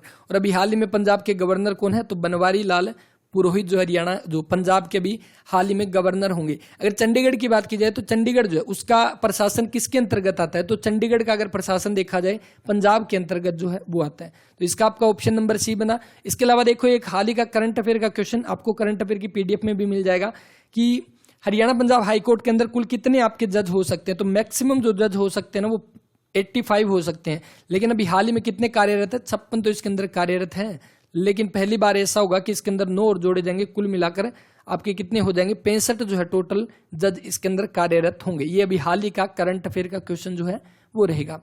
प्राणवायु देवता पेंशन स्कीम, तो प्राणवायु देवता पेंशन स्कीम जो है ये हरियाणा के मुख्यमंत्री के द्वारा फरवरी 2021 में इसकी घोषणा जो है वो की गई थी। और इसके तहत क्या था कि जो भी वृक्ष आपके 75 वर्ष से पुराने हैं, 75 वर्ष से पुराने जो भी पेड़ है, जो भी वृक्ष है, उनको उनकी देखरेख के लिए सरकार जो है उसके मालिक को कितने 2500 रुपये सालाना जो है वो देती है, एक तरह का पेंशन के तौर पर देती है 2500 रुपये सालाना। और इसके तहत अभी तक लगभग 550 प्लस पेड़ जो वो रजिस्टर हो चुके हैं स्कीम के तहत, और 2500 रुपये सालाना दिए जाते हैं 75 वर्ष से ऊपर। मतलब हरियाणा राज्य में जो पुराने पेड़ जो है उनको संरक्षित करने के लिए प्राण वायु देवता स्कीम जो उसकी शुरुआत की गई थी। नेक्स्ट आपके सामने की निम्न हरियाणा में राज्यपालों में से किसका निधन पद पर रहते हुए हुआ था, तो कौन हो जाएगा? तो बिल्कुल देखो हमने अभी बात किया था कौन सबसे ज्यादा टाइम तक रहे थे, कौन? वीरेंद्र नारायण चक्रवर्ती, तो इसी का यही आपका राइट आंसर रहेगा। दूसरे नंबर के आपके बने थे, सबसे ज्यादा टाइम तक रहे थे, कब से कब तक? तो ये 15/9/1967 को ये बने थे आपके राज्यपाल, और 26/3/1976 तक ये राज्यपाल रहे थे। और इसी दिन इनकी क्या होती है? मृत्यु होती है, यानी इसके बाद इनको मतलब इनकी जगह पे दूसरों को नियुक्त किया गया था, यानी अपने पद पर रहते हुए इनकी मृत्यु जो है वो होने वाले BN चक्रवर्ती, वीरेंद्र नारायण चक्रवर्ती दूसरे नंबर के हरियाणा के आपके गवर्नर जो है वो रहेंगे। ठीक है, गवर्नर की बात की जाए, राज्यपाल भारत के किस आर्टिकल के अंतर्गत आते हैं? तो आर्टिकल 153 के अंतर्गत ये दिया गया है कि हर एक स्टेट का आपका एक गवर्नर होगा, तो ये दिया गया 153 के अंतर्गत। ठीक है, इसके अलावा जो आपके पहले तो कौन थे? धर्मवीर थे, दूसरे नंबर के आपके BN चक्रवर्ती, तीसरे नंबर के आपके RS नरूला, चौथे नंबर के जय सुखलाल हाथी, और पांचवें नंबर के सरदार हरचरण सिंह बराड़ जो है ये आपके 5वें गवर्नर जो है वो थे। बाकी लास्ट वाले तो हम पहले बात ही कर चुके हैं। दिल्ली मुंबई औद्योगिक कॉरिडोर के अंतर्गत हरियाणा में प्रस्तावित निवेश क्षेत्र औद्योगिक क्षेत्र में अधोलिखित में से कौन सा कथन गलत है? देखो यहाँ पर दिल्ली से मुंबई तक एक औद्योगिक कॉरिडोर जिसको बनाया गया था, जो कि लगभग कितना 1504 किलोमीटर की दूरी का ये कॉरिडोर बनाया गया था। इसके तहत हरियाणा का लगभग 60% एरिया जो कवर होता है, और उसमें आपके कितने 4 क्षेत्र बनाए गए थे। एक तो आपका रेवाड़ी हिसार निवेश क्षेत्र, कुंडली, सोनीपत और मानेसर बावल निवेश क्षेत्र। हालांकि फरीदाबाद पलवल जो ये निवेश क्षेत्र था, यहाँ पे देखा जाए तो आपकी ऑफिशियल वेबसाइट पे चारों के नाम दिए गए, लेकिन फरीदाबाद पलवल जो है इन्वेस्टमेंट रीजन यहाँ पर नाम था, ना कि इंडस्ट्रियल रीजन था। तो इस अकॉर्डिंग यहाँ पर ऑप्शन नंबर फर्स्ट होना चाहिए, लेकिन इसके ऑफिशियल आंसर की के अंदर दिया गया था रेवाड़ी हिसार, लेकिन रेवाड़ी हिसार इसका एक जो औद्योगिक क्षेत्र बिल्कुल है। अगर इसमें पूछा जाए सबसे बड़ा मेजर कौन सा है सबसे बड़ा, तो वो आपका हो जाएगा मानेसर बावल निवेश क्षेत्र, ऑप्शन नंबर इसका। तो वैसे चारों ही ठीक है। हरियाणा लोक सेवा आयोग अपने किए कार्य के बारे में वार्षिक प्रतिवेदन को प्रस्तुत करता है। तो हरियाणा लोक सेवा आयोग के बारे में अगर पूछा जाए, इसकी स्थापना कब होती है? 1 नवंबर 1966 को स्थापना होती है। हेडक्वार्टर कहाँ पर है? पंचकुला के अंदर इसका हेडक्वार्टर हो जाएगा। अध्यक्ष इसके कौन है? आलोक वर्मा जो इसके अध्यक्ष हो जाएंगे। और इसके साथ ही जो हरियाणा लोक सेवा आयोग जो है, इसके सदस्य जो है, जो भी इसके सदस्य होंगे उनकी नियुक्ति जो है वो कौन करता है? तो इनकी नियुक्ति जो वो कौन करता है? तो राज्यपाल इनकी नियुक्ति करेगा, हरियाणा का राज्यपाल। और ये अपना वार्षिक प्रतिवेदन किसको प्रस्तुत करेंगे? तो राज्यपाल को ही करेंगे। ऑप्शन नंबर फर्स्ट जो इसका वो राइट आंसर रहेगा। अगर देखा जाए हरियाणा लोक सेवा आयोग किस आर्टिकल के अंतर्गत आता है? तो आर्टिकल आ जाएगा 315 स्टेट पीसीएस, यानी स्टेट पीसीएस जितने भी स्टेट के आपके राज्य लोक सेवा आयोग है या यूपीएससी भी आपसे पूछ ले तो ये आपके आर्टिकल 315 के अंतर्गत जो है वो आते हैं। एचएसएससी कौन से में आता है कमेंट करके बताना, ये क्वेश्चन आपके लिए, क्योंकि ये क्वेश्चन एग्जाम में आया था अभी सब इंस्पेक्टर के पेपर में। हरियाणा के खिलाड़ियों के द्वारा टोक्यो पैरालंपिक 2021 में कुल कितने पदक जीते गए थे? इंपॉर्टेंट क्वेश्चन यहाँ पे मार्क कर लो, नोट कर लो इसको। देखो जैसे हमने अभी पढ़ा था टोक्यो ओलंपिक के बारे में, हमने पढ़ा था जिसके अंदर टोटल 1 2 4 मेडल थे, टोटल 7, जिसमें से एक हरियाणा, ठीक है। इसी के अकॉर्डिंग टोक्यो पैरा ओलंपिक की जब बात की जाए तो टोक्यो पैरा ओलंपिक का 16वां एडिशन था, वो तो 32वां था, ये आपका 16वां था। इस 16वें के अंतर्गत क्या हुआ था? भारत ने कितने पदक जीते थे? तो 5 तो गोल्ड मेडल जीते थे, प्लस में 8 सिल्वर जीते थे, प्लस में 6 जो है वो ब्रोंज मेडल, कुल मिलाकर 19 पदक जो है वो भारत ने जीते थे। अब यहाँ पर हरियाणा का योगदान क्या रहा था? तो हरियाणा का रहा था 2 गोल्ड, 2 सिल्वर और 2 ब्रोंज। बिल्कुल याद हो जाएंगे, कोई दिक्कत नहीं है। उसमें आपको 1-1 मिले थे, यहाँ पर आपको 2-2 जो है वो हरियाणा के खिलाड़ियों ने यहाँ पर पदक जो है वो जीते थे। अब बात ये आती है कि जीते किस किसने थे? तो देखो सबसे पहले जो 2 पदक दिए गए ना, किसने जीते? पहली बात सुमित अंतिल, जिनको पद्मश्री दिया गया। सुमित अंतिल कहाँ से संबंधित है? सोनीपत के ये रहने वाले हैं और किसके अंदर? जेवलियन थ्रो के अंदर इन्होंने भाला फेंक के अंदर गोल्ड मेडल जीता था। दूसरी अगर बात की जाए, दूसरे कौन थे? तो मनीष नरवाल जो है, मनीष नरवाल जो आपके शूटिंग से संबंधित है, इनको आपका दूसरा गोल्ड मेडल मिला। वहीं पे अगर देखा जाए सिल्वर पदक किसने जीता? तो सिंह राज अथाना जो है, सिंह राज अथाना। तो सिंह राज अथाना जो है, जिनका संबंध आपका फरीदाबाद से है और शूटिंग से ये संबंधित है, फरीदाबाद से। और इन्होंने आपका एक तो सिल्वर पदक जीता और एक कौन सा जीता? एक ब्रोंज जीता। सिंहराज अथाना, ध्यान रखना इन्होंने 2 पदक जीते थे और शूटिंग से ये संबंधित हो जाएंगे, फरीदाबाद की ये रहने वाले हैं, ठीक है। तो मतलब कुल मिलाकर 4 पदक हो गए। अब दूसरे जिनको सिल्वर पदक यहां पर दिया गया था वो कौन थे? योगेश कथुरिया। योगेश कथुरिया, योगेश कथुरिया जो है, जिनका आपका संबंध कहां से है? पहली बार डिस्कस थ्रो से इनका संबंध है और हरियाणा के बहादुरगढ़ से ये संबंधित हो जाएंगे। तो इन्होंने जीता कौन सा? एक सिल्वर पदक। और अब बात आई लास्ट ब्रोंज मेडल किसने जीता? तो वो जीता हरविंदर सिंह ने। और ये इंपॉर्टेंट हो जाएगा क्योंकि भारत का पहला ओलंपिक के अंदर जो गोल्ड मेडल जीता, किसके अंदर? तीरंदाजी के अंदर। कैथल से इनका संबंध है, तो तीरंदाजी के अंदर भारत का पहला मेडल जो जीता गया, आर्चरी के अंदर वो जीता गया हरविंदर सिंह के द्वारा। तो कुल मिलाकर हरियाणा को 6 पदक मिले थे। देखो गोल्ड मिले सुमित अंतिल, मनीष नरवाल, उसके बाद सिंह राज अथाना ने 2 जीते यहाँ पे, एक आपका सिल्वर और एक ब्रोंज। उसके बाद योगेश कथुरिया ने यहां पर जीता डिस्कस थ्रो के अंदर, हरविंदर कल्याण ने तीरंदाजी यानी कि आर्चरी के अंदर यहां पे जीता था जो ब्रोंज मेडल। तो कुल मिलाकर 6 मेडल इंपॉर्टेंट है, इनको ध्यान रखना। भारत ने कुल जीते कितने? 19 पदक। और 19 पदक के साथ भारत की रैंक जो वो कौन सी रही थी? 24वीं रैंक जो भारत की ओवरऑल टोक्यो पैरालंपिक के अंदर रही थी। नेक्स्ट, 2019 में संपन्न हुए चुनाव में प्रत्याशी उम्मीदवार के लिए जो व्यय की राशि कितनी रखी गई? तो हमने पढ़ा 2019 के अंदर विधानसभा की कौन सी 14वीं विधानसभा के आपके इलेक्शन हुए थे, 14वीं विधानसभा के। और इसी 14वीं विधानसभा में यहां पर पूछा गया जो आपके उम्मीदवार थे उनको व्यय करने की सीमा कितनी दी गई थी? वो दी गई थी 28 लाख, ठीक है।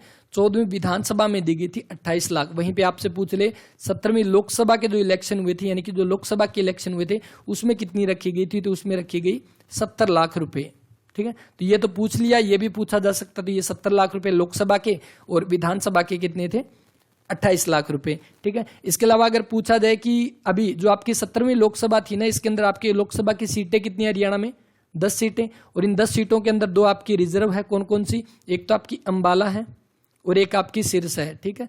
और इन सिरसा में कौन जीती थी? तो सिरसा से आपकी कौन है? सुनीता दुग्गल। और आपको अगर पूछे कि 17वीं लोकसभा के अंदर हरियाणा में एकमात्र महिला जो है वो कौन है? सुनीता दुग्गल, जो कि सिरसा से हो जाएगी। और अंबाला रिजर्व है, तो इसके बारे में भी देख लेना। रतनलाल कटारिया जो है वो आपके अंबाला से हो जाएंगे। तो ये आपको बस इसके बारे में ध्यान रखना है। कुल किस वर्ष हरियाणा विधानसभा की अधिकतम कुल सीटें 90 कर दी गई? तो हरियाणा का जब गठन हुआ 1 नवंबर 1966 को, तब हरियाणा में जो आपकी विधानसभा की कुल सीटें कितनी थी? तो विधानसभा की सीटें थी यहाँ पर आपकी जो 54, तो 54 में से आरक्षित जो थी ना वो थी 10 रिजर्व सीट थी यहाँ पे। उसके बाद अगले ही साल 1967 के अंदर मार्च 1967 के अंदर आपकी जो सीटें जो 54 से बढ़ाकर 81 कर दी गई और इसमें 15 जो वो रिजर्व सीट कर दी गई। और उसके बाद 10 साल के बाद 1977 के अंदर 90 सीट कर दी गई और इसमें कितनी रिजर्व है, तो आपकी कितनी हो जाएगी, 17 जो है वो रिजर्व सीट हो जाएगी। ठीक है, तो इसके अकॉर्डिंग आपका जो बना ऑप्शन नंबर 3 जो है इसका वो राइट आंसर रहेगा। और ये तो बात हुई किसकी, विधानसभा की। अगर आपसे लोकसभा की पूछ ले कि लोकसभा की सीटें कब थी, 1966 में जब हरियाणा का गठन हुआ तब कितनी, 7 थी। अगले ही साल कितनी हो गई, 9 हो गई। और 1970 के अंदर कुल मिलाकर 10 सीटें जो है वो हो गई और अभी तक आपकी कुल मिलाकर 10 सीटें हैं। बढ़ने का प्रावधान 2026 में आएगा जब नया परिसीमन आयोग जो वो आपका लागू किया जाएगा। तो इसका बना ऑप्शन नंबर 3। निम्न में से कौन सा सबसे छोटा वन्यजीव अभ्यारण्य है, तो हरियाणा का सबसे छोटा, जिसको छील कर छोटा कर दिया, मतलब छिलछिला वन्यजीव अभ्यारण्य हरियाणा के कुरुक्षेत्र जिले के अंदर है। लगभग 28.92 हेक्टेयर के अंदर ये फैला हुआ हरियाणा का सबसे छोटा वन्यजीव अभ्यारण्य हो जाएगा। ऑप्शन नंबर ए रहेगा। खोली, रेतान और बीच शिकारगढ़ दोनों के दोनों आपके कहां पर है, पंचकुला के अंदर है। और खप्परवास और भिंडावास दोनों के दोनों आपके कहां पर है, झज्जर के अंदर हो जाएंगे, खप्परवास और भिंडावास। नेक्स्ट, सुश्री सोनिया लाठर किस खेल से संबंध है, तो सोनिया लाठर जो है पहली बात किस खेल से संबंध हो जाएंगे, तो ये बॉक्सिंग मुक्केबाज से संबंध हो जाएगी। तो ऑप्शन नंबर 4 जो इसका वो राइट आंसर। 1992 में जन्म हुआ हरियाणा के जींद जिले के अंदर, तो ये हुआ। इसके अलावा हरियाणा के जींद जिले से आपके और कौन है, क्रिकेटर यजुवेंद्र चहल। यजुवेंद्र चहल जो है वो भी आपके किससे, तो हरियाणा के जींद जिले के रहने वाले हैं। निम्न में से कौन सा युगम सही नहीं है, देखो सूरजकुंड झील आपकी कहां पर है, तो ये कुरुक्षेत्र में ना होकर आप सभी को पता है फरीदाबाद के अंदर है। सूरजकुंड झील का निर्माण जो कब करवाया गया, तो इसका जो तोमर वंश के जो शासक थे, कौन थे, राजा सूरजमल। तो राजा सूरजमल जो इनके द्वारा कब किया गया, तो 10वीं शताब्दी के अंदर इसका जो निर्माण करवाया गया था। 10वीं शताब्दी में सूरजकुंड झील का, सूरज के आकार की झील बनाई गई है, तो ये फरीदाबाद में है। दमदमा झील आपकी गुरुग्राम में, सबसे बड़ी जो है वो आपकी झील दमदमा झील। तिलियार लेक आपकी रोहतक के अंदर है, बिल्कुल ठीक। और इसके ऊपर क्या बनाया गया, चिड़ियाघर जो वो बनाया गया इसी के ऊपर। बड़खल झील जो वो फरीदाबाद के अंदर है, बिल्कुल ठीक है। और इसी बड़खल झील के पास, इसी के किनारे के ऊपर जो है एक सॉन्ग फिल्माया गया था, गाना बनाया गया था, कौन सा, आपको पता होगा, एक मूवी आई थी काफी पुरानी थी, कौन सी, द बर्निंग ट्रेन एक मूवी थी, काफी पुरानी थी, जलती हुई रेलगाड़ी। तो इस मूवी का एक सॉन्ग था वो इसी बड़खल झील के किनारे फिल्माया गया था। स्वतंत्रता सेनानी नवाब अहमद अली खान हरियाणा के किस शहर से संबंधित है, तो नवाब अहमद अली खान हमने अभी पढ़ा था, हरियाणा के फर्रुख नगर जिले से संबंधित हो जाएंगे। Option number 4। वल्लभगढ़ की बात की जाए तो आपको पता है राजा नाहर सिंह जिनको क्या बोला जाता है, वल्लभगढ़ का शेर इनको बोला जाता है। और इसके साथ ही राजा नाहर सिंह का अगर आपसे पूछ ले इनके नाम का महल जो वो कहाँ है, तो राजा नाहर सिंह का महल जो है ना ये कहाँ पर है, ये भी वल्लभगढ़ में है। ठीक है। और एक एग्जाम में क्वेश्चन आया था कि आपका कार्तिक सांस्कृतिक महोत्सव जो है, कार्तिक सांस्कृतिक महोत्सव हरियाणा के अंदर आपका कहाँ पर आपका मनाया जाता है, कहाँ पर आयोजित होता है, तो वो इसी राजा नाहर सिंह के पैलेस के अंदर, राजा नाहर सिंह के महल के अंदर आयोजन किया जाता है कार्तिक सांस्कृतिक महोत्सव का। तो इसका आपका पहले का राजा नाहर सिंह। झज्जर की अगर बात की जाए तो हमने अभी पढ़ा था अब्दुल रहमान खान जो है, इन्होंने झज्जर से 1857 की क्रांति का नेतृत्व किया था। और आपने देखा होगा यहाँ पर एक तो आपके वन्यजीव अभ्यारण्य से जुड़े हुए क्वेश्चन और दूसरा 1857 की क्रांति, इन दोनों से क्वेश्चन आपके स्टेट के हर एक पेपर के अंदर आपको दिए गए हैं, तो ये आप जरूर कर लेना। रानिया की बात की जाए तो नूर संबंध खान जो है वो आपके रानिया से संबंध हो जाएंगे। ठीक है। नेक्स्ट, निम्न में से कौन सा जिला अपनी सीमा किसी राज्य के साथ साझा नहीं करता, तो हरियाणा के कुल मिलाकर 2 ऐसे जिले हैं जो अपनी साझा नहीं करते सीमा। एक तो चरखी दादरी हो जाएगा, दूसरा आपका रोहतक है।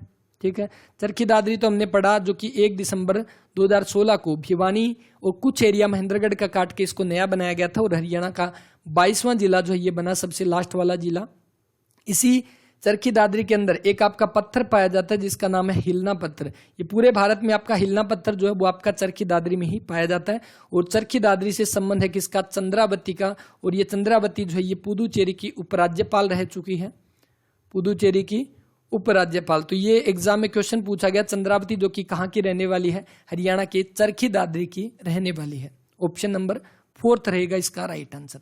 हरियाणा के नवगठित छठे राज्य वित्त आयोग का सचिव कौन है? तो यहाँ पर देखो क्वेश्चन आपका 2 बार क्वेश्चन पूछा गया, दोनों बार अलग अलग था। हरियाणा के अंदर अगर पूछा जाए जो आपका वित्त आयोग है उसकी गठन कब किया गया? जो आपके राज्य वित्त आयोग है इसका गठन अगर आपसे पूछ ले गठन जो था वो था 31 मई 1994 को इसका गठन किया गया। और लगभग टाइम कितना होता है इसका?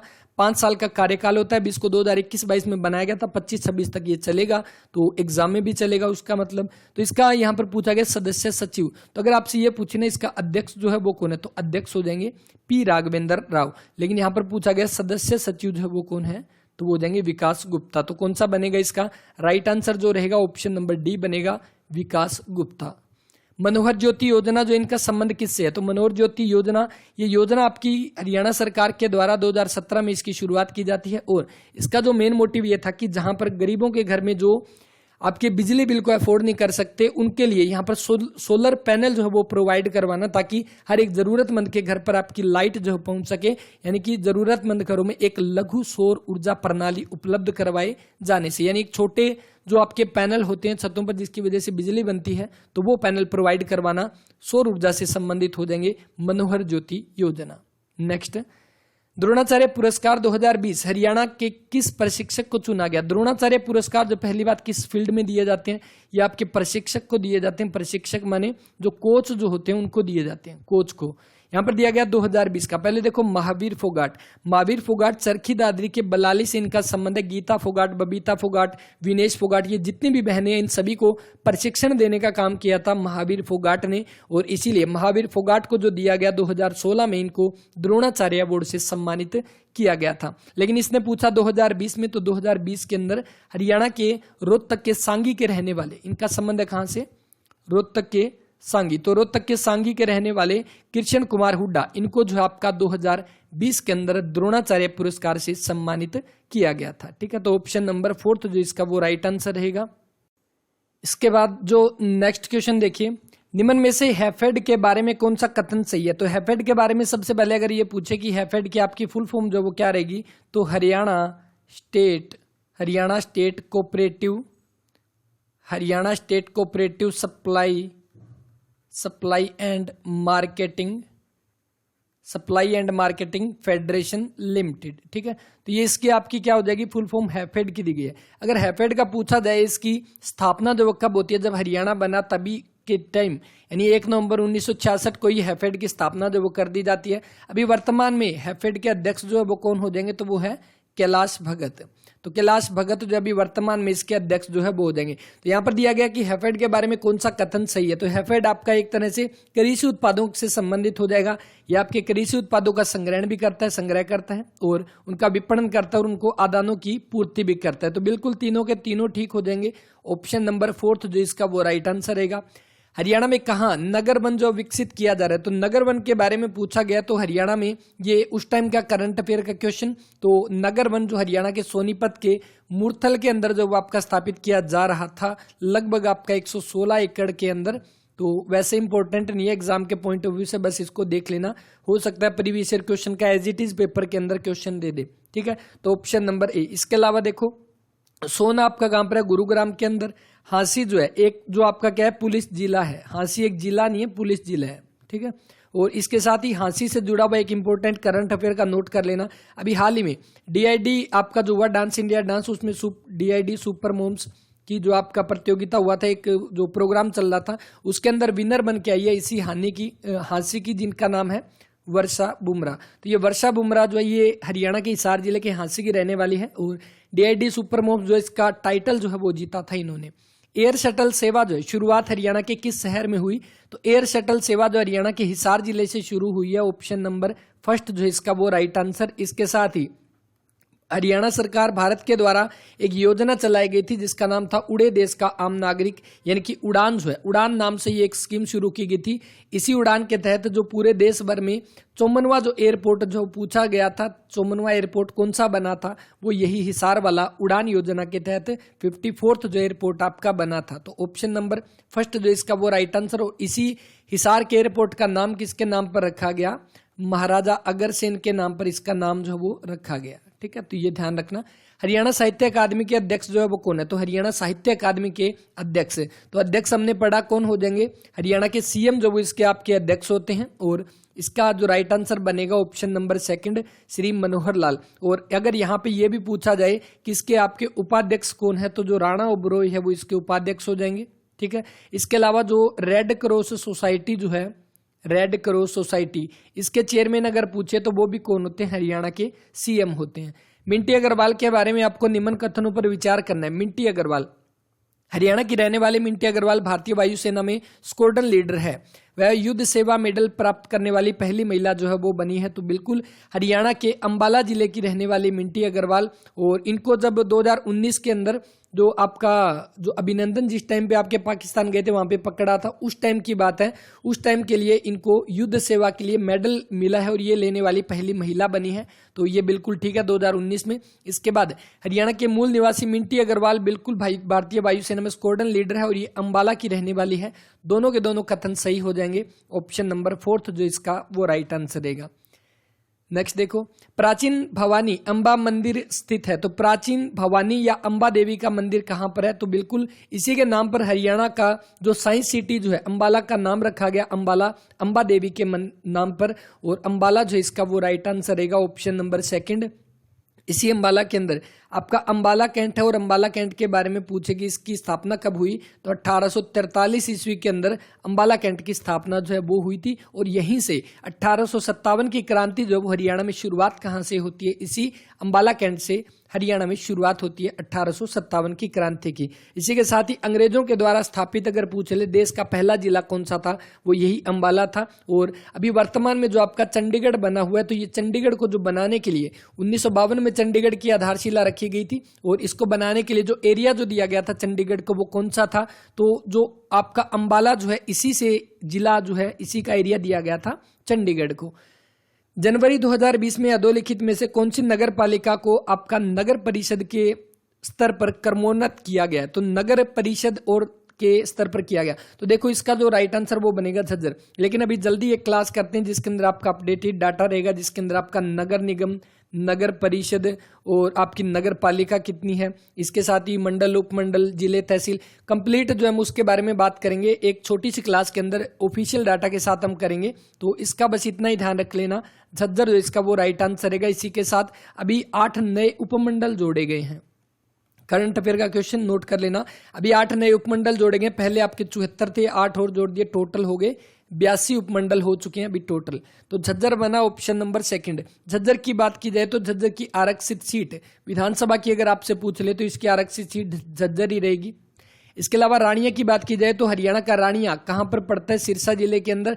और यहीं से आपके अभी वर्तमान के अंदर जो बिजली मंत्री है, जो जेल मंत्री है हरियाणा के रणजीत सिंह चौटाला, वो कहां से विधायक है? तो वही इसी रानिया से विधायक हो जाएंगे।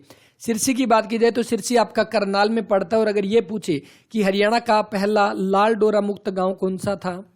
लाल डोरा मुक्त। लाल डोरा मुक्त आप सभी को पता है, गांव के अंदर एक लाल डोरा बनाया जाता है जिसके अंदर की जो जमीन होती है उसका रजिस्ट्री किसी की नहीं होती। तो वो लाल डोरा जो खत्म करने की पहल शुरू की गई, किस योजना? स्वामित्व योजना शुरू की गई थी आपकी।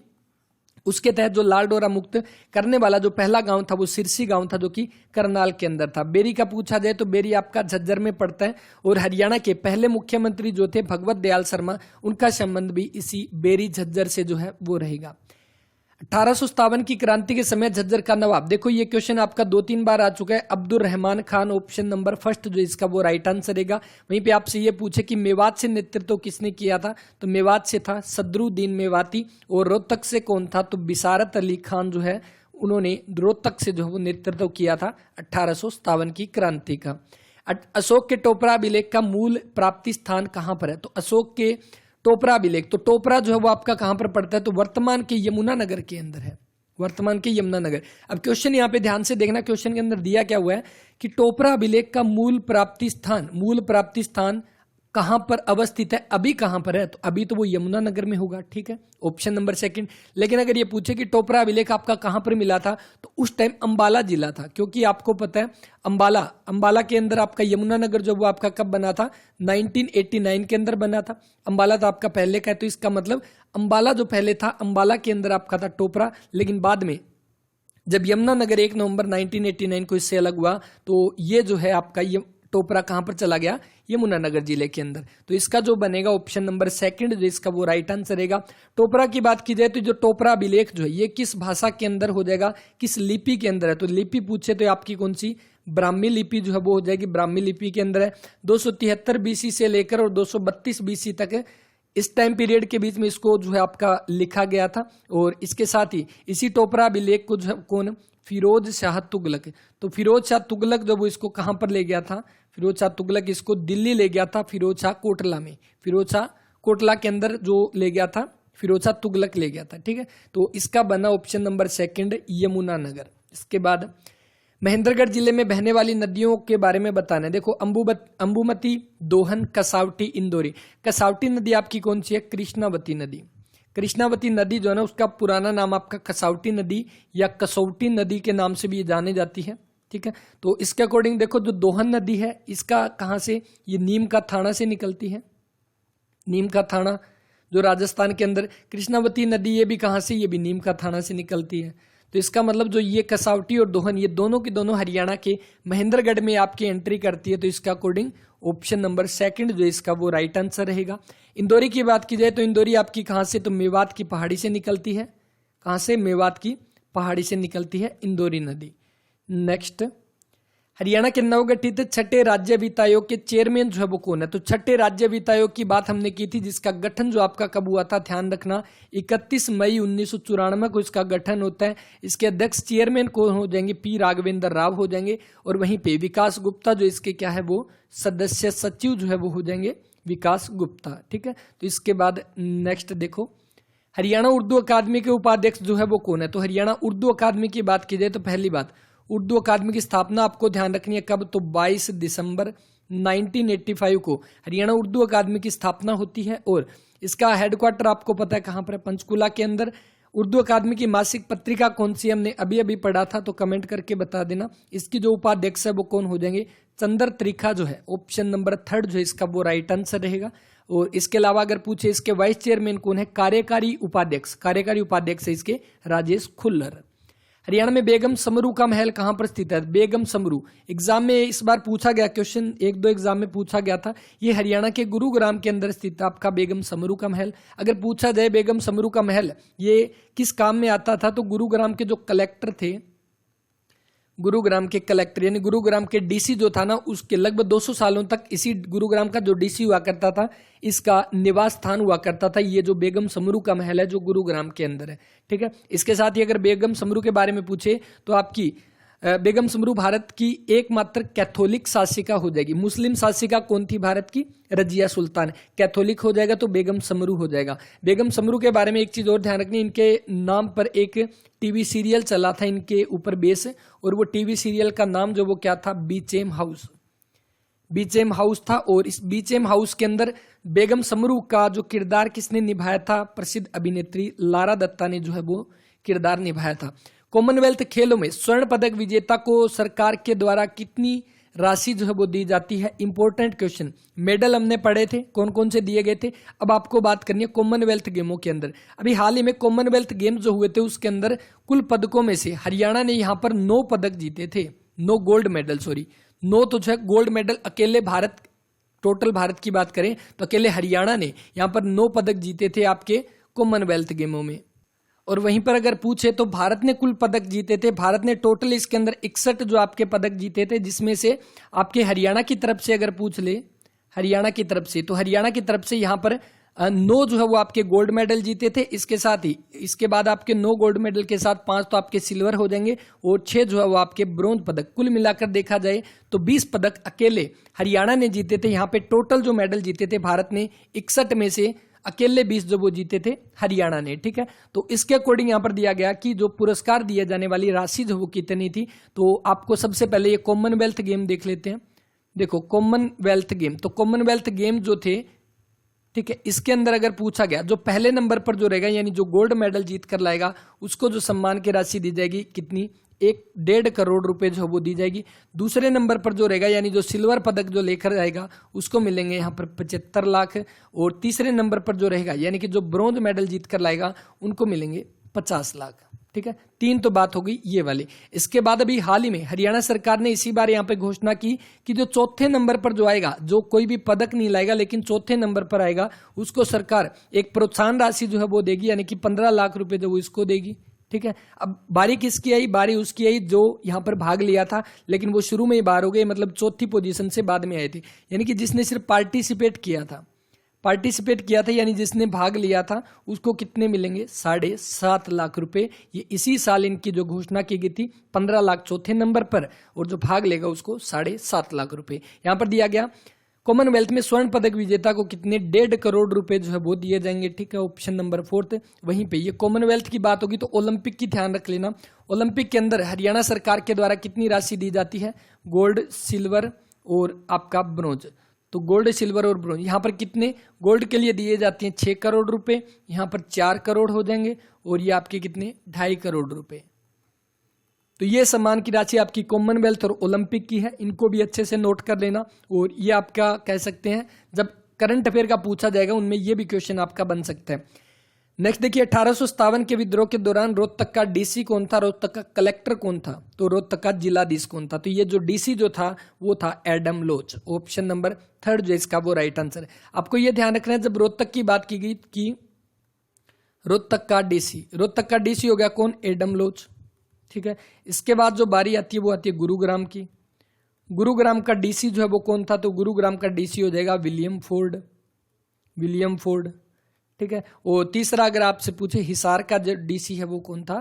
तो हिसार का डीसी वो था जॉन वेबरडन। ठीक है, जॉन वेबरडन जो है वो हिसार का डीसी था। हालांकि जॉन वेबरडन जो है, जो एक रोहतक के अंदर गोलीकांड हुआ था, उसके विरोध के अंदर इसी जॉन वेबरडन को हिसार की कचहरी के अंदर इसको जनता ने इसको मार भी दिया था, यहाँ पर हत्या भी कर दी थी। लेकिन ये ध्यान रख लेना, हिसार का डीसी जो था वो जॉन वेबरडन, गुरुग्राम का था वो विलियम फोर्ड, और रोहतक का जो है वो हो जाएगा एडम लोच। Option number 3। शुद्र नदी जो कि घग्गर की सहायक नदी है, शुद्र माने जो छोटी नदी जो कि घग्गर की सहायक नदी है, वो ऑप्शन देखो, ऑप्शन देखते ही बता दोगे। साइबी नदी आपको पता है दक्षिण हरियाणा की नदी है, इंदौरी भी दक्षिण की है, और जो दोहन है ये भी आपकी दक्षिण की हो जाएगी। तो कौन सा बनेगा? चोटांग नदी। ऑप्शन नंबर 1 जो है इसका वो राइट आंसर है। इससे जुड़ा हुआ एक क्वेश्चन पूछा गया था, चोटांग नदी। तो चोटांग नदी जो इसको ऋग्वेद में क्या बोला गया? दृश्य द्वैती जो है वो बोला गया। चोटांग को किसके अंदर? ऋग्वेद के अंदर क्या बोला गया? इसको दृश्य द्वैती नदी जो है वो बोला गया। इसके साथ ही चोटांग नदी की बात की जाए तो ये कहां से निकलती है? शिवालिक की पहाड़ियों से निकलती है। और आपकी सीसवाल सभ्यता आपने पढ़ी होगी, हरियाणा के हिसार जिले के अंदर जो सीसवाल सभ्यता जो है, इसके बारे में मान्यता है कि प्राचीन काल में ये जो सीसवाल सभ्यता थी ये किस नदी के किनारे थी? तो इसी चोटांग नदी के किनारे जो है वो थी। ऑप्शन नंबर 1 जो इसका वो राइट आंसर रहेगा, चोटांग नदी। ठीक है, और दृश्य द्वैती के बारे में क्वेश्चन पूछा गया था, तब इसका राइट आंसर जो माना था चोटांग नदी जो है वो माना था। टिक्कर झील या टिक्कर ताल इसका पूरा नाम है, हरियाणा के किस जिले में स्थित है? तो ये पंचकुला जिले के अंदर स्थित हो जाएगा। Option number 2। वहीं पे अगर आपसे ये पूछे करनाल के अंदर आपकी कौन सी कर्ण झील है, और चक्रवर्ती झील आपसे पूछे करनाल के अंदर। रोहतक के अंदर कौन सी है? तिलियार लेक है ना, तिलियार के बारे में पढ़ा था। हरियाणा विधानसभा जो कि अक्टूबर 2019 में चुनाव के बाद गठित हुई वो कौन सी थी? तो बिल्कुल राइट आंसर देखो तो हम पढ़ चुके हैं 14वीं विधानसभा। तो 14वीं विधानसभा जो आपकी थी, इसके चुनाव आपके कब हुए थे? तो 21 अक्टूबर 2019 को चुनाव हुए। 3 दिन के बाद इसका रिजल्ट आया था 24 अक्टूबर 2019 को। और इसके अंदर अगर पूछा जाए जो आपके 90 जो विधायक थे, इनमें से कितने विधायक आपके दोबारा चुने गए थे? तो 21 ऐसे विधायक थे जो आपके 13वीं विधानसभा में भी थे और आपके 14वीं में भी आए थे। वो 21 जो है वो यहाँ पर चुनकर आए थे। एक क्वेश्चन पूछा गया यहाँ पे HSSC के पेपरों के अंदर कि जो 14वीं विधानसभा के अंदर सबसे ऊंचा मतदान केंद्र जो है वो कौन सा था? सबसे ऊंचा मतदान केंद्र, तो ये मतदान केंद्र जो है ना वो था धामण गांव के अंदर। और ये धामण गांव कहाँ पे था? कालका के अंदर। कालका आपको पता है पंचकुला के अंदर हो जाएगा। तो इसका जो बनेगा ऑप्शन नंबर 3, 14वीं विधानसभा जो है वो रहेगा ऑप्शन नंबर 3। विनेश फोगाट को हाल ही में किस राष्ट्रीय पुरस्कार से सम्मानित किया गया? तो विनेश फोगाट, क्योंकि इनको जो 2021 के एग्जाम में पूछा गया था उस टाइम में इनको 2020 का इनको अवार्ड दिया गया था, राजीव गांधी खेल रत्न अवार्ड। और अभी हाल ही में इसका नाम बदल दिया गया, क्या कर दिया गया? मेजर ध्यानचंद खेल रत्न अवार्ड। मेजर ध्यानचंद खेल रत्न अवार्ड जो इसका नाम कर दिया गया राजीव गांधी खेल रत्न अवार्ड का 2020 में विनेश फोगाट को दिया गया था। अर्जुन अवार्ड भी इनको मिला हुआ है जो कि 2016 के अंदर दिया गया था, तो इसका मतलब हाल ही में पूछा गया है, तो ऑप्शन नंबर 3 बनेगा इसका राइट आंसर। इसके अलावा देखो विनेश फोगाट के बारे में इंपॉर्टेंट क्वेश्चन आपको यह ध्यान रखना है। पहली बात विनेश फोगाट, तो विनेश फोगाट का जन्म आप सभी को पता है, संबंध हो जाएगा चरखी दादरी की बलाली से, चरखी दादरी से। और इसके साथ ही विनेश फोगाट जो है इनका जन्म डेट अगर पूछ ले 25 अगस्त 1994। इसके साथ ही विनेश फोगाट ने अभी हाल ही में आपके जो कॉमनवेल्थ गेम जो हुए थे ना अभी 2022 के अंदर, 2022 में जो कॉमनवेल्थ गेम जो हुए थे ये आपके कहाँ पर हुए, बर्मिंघम इंग्लैंड के अंदर। इसके अंदर इन्होंने कौन सा गोल्ड मेडल जो है वो जीता था, कितने किलोग्राम भार वर्ग में, 53 किलोग्राम भार वर्ग में। इससे पहले जो कॉमनवेल्थ गेम हुए 2018 में, ठीक है, ये आपके कहां पर हुए, तो ये गोल्ड कोस्ट ऑस्ट्रेलिया के अंदर हुए थे, गोल्ड कोस्ट ऑस्ट्रेलिया। और इसमें कौन सा पदक जीता, गोल्ड मेडल, और कितने कैटेगरी के अंदर, 50 किलोग्राम भार वर्ग। इससे पहले कब हुए, 2014 के अंदर, कहां पर, ग्लासगो के अंदर। और इन ग्लासगो के अंदर जो आपका जो कॉमनवेल्थ गेम हुए थे इसके अंदर भी गोल्ड मेडल, 48 किलोग्राम भार वर्ग। मतलब कि सीधी सी बात है, लगातार पिछले 3 कॉमनवेल्थ गेमों में जो गोल्ड मेडल जीता था वो विनेश फोगाट ने जीता है। 2014 ग्लासगो के अंदर 48 किलोग्राम, 2018 गोल्ड कोस्ट ऑस्ट्रेलिया के अंदर जो हुए थे 50 किलोग्राम भार वर्ग में, और 2022 के अंदर जो बर्मिंघम के अंदर हुए हैं, और इसमें कुल 9 पदक में से हरियाणा ने जीते थे, वो एक विनेश फोगाट ने भी यहाँ पर जीता है गोल्ड मेडल 53 किलोग्राम भार वर्ग के अंदर। ठीक है, तो इसका आपका ऑप्शन नंबर 3 बना राजीव गांधी खेल रत्न अवार्ड। इसके साथ ही ये पहली रेसलर आपकी बनी थी विनेश फोगाट जो कॉमनवेल्थ के अंदर, आपके कॉमनवेल्थ और एशियन गेम्स दोनों के अंदर गोल्ड मेडल जीतने वाली पहली आपकी इंडियन रेसलर बनी है विनेश फोगाट। किस शहर का प्राचीन नाम कान्नौड़ है, कान्नौड़ किसको बोलते हैं, और कान्नौड़ का किला भी आपसे पूछ ले तो महेंद्रगढ़ हो जाएगा ऑप्शन नंबर 1 इसका। और महेंद्रगढ़ की अगर बात की जाए तो महेंद्रगढ़ के किले के बारे में क्वेश्चन आया था। महेंद्रगढ़ का किला किसने बनवाया था, तो ये बनवाया था तांत्या टोपे ने। तांत्या टोपे एक मराठा शासक 17वीं शताब्दी के अंदर इसको बनवाया था महेंद्रगढ़ का किला। लेकिन बाद में आते आते 19वीं शताब्दी यानी कि 1861 के अंदर पटियाला रियासत के जो शासक थे, कौन था, जिनका नाम नरेंद्र सिंह, तो इन्हीं राजा नरेंद्र सिंह ने अपने बेटे महेंद्र के नाम पर इस जो महेंद्रगढ़ का किला है इसका नाम अपने बेटे के नाम पर रख दिया, और महेंद्रगढ़ का किला जो इसका नाम हो गया। मतलब कि जो कान्नौड़ का किला, क्यों आपका कान्नौड़ क्यों था इसका नाम, क्योंकि ये बताया जाता है कि महेंद्रगढ़ को कान्नौड़िया ब्राह्मणों ने बसाया था पहले। और इसका पहला आंसर जो वो राइट आंसर रहेगा। महेंद्रगढ़ के बारे में क्वेश्चन पूछा गया कि महेंद्रगढ़ को कब जिला बना था, तो ध्यान रखना है 1966 में तो बना ही बना, लेकिन ऑफिशियल वेबसाइट पे अगर आप जाकर देखोगे तो 1948 के अंदर महेंद्रगढ़ को जो आपका जिला जो है वो बनाया गया था। इसी महेंद्रगढ़ के अंदर आप देखोगे तो 2009 के अंदर यूनिवर्सिटी बनी थी, हरियाणा की एकमात्र केंद्रीय यूनिवर्सिटी, सेंट्रल यूनिवर्सिटी हरियाणा की एकमात्र, हरियाणा में एक ही है, और जो कि कहां पर है, जंतपाली के अंदर। और जंतपाली आपका महेंद्रगढ़ के अंदर हो जाएगा। महेंद्रगढ़ आपका वो जिला है जिसके अंदर आपकी विधानसभा की कोई भी आरक्षित सीट आपकी जो है वो नहीं है।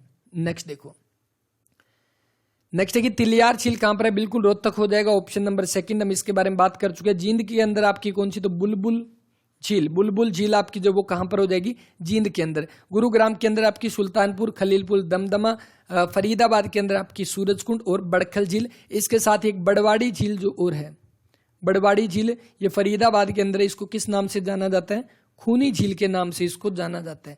हरियाणा साहित्य अकादमी की पत्रिका जो है वो कौन सी हो जाएगी, तो बिल्कुल हरिगंधा ऑप्शन नंबर 1। हरियाणा संवाद अगर पूछा जाए तो हरियाणा लोक सूचना व लोक संपर्क विभाग के द्वारा, सूचना व लोक संपर्क विभाग के द्वारा, ठीक है, विभाग द्वारा जो आपकी जारी की जाती है वो हरियाणा संवाद एग्जाम में पूछी गई है।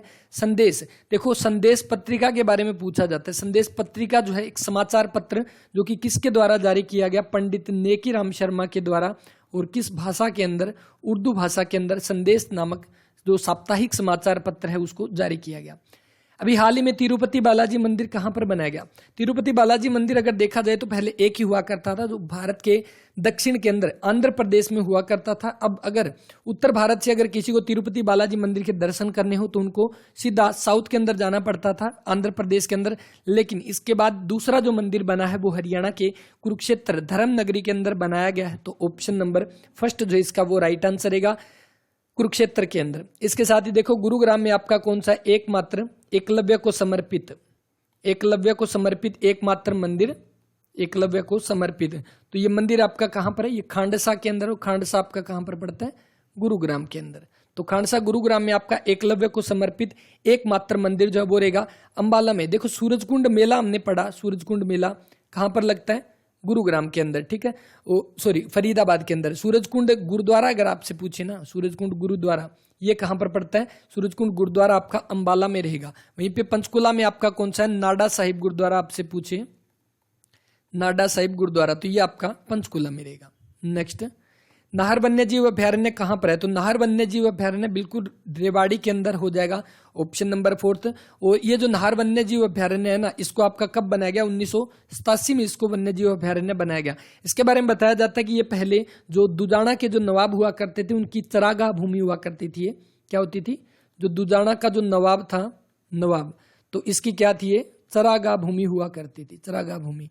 लेकिन बाद में इसको क्या बना दिया गया? 1987 में इसको वन्य जीव अभ्यारण्य जो बना दिया गया। किसके लिए फेमस हो जाएगा? हमने पहले भी बात किया, ब्लैक बक के लिए, यानी कि हरियाणा का जो राज्य पशु जो है, कृष्ण मृग जिसको बोलते हैं, काला हिरण जिसको बोलते हैं, ब्लैक बग जिसको बोला जाता है, और इसी के लिए फेमस हो जाएगा नाहर वन्य जीव अभ्यारण्य, रेवाड़ी के अंदर हो जाएगा।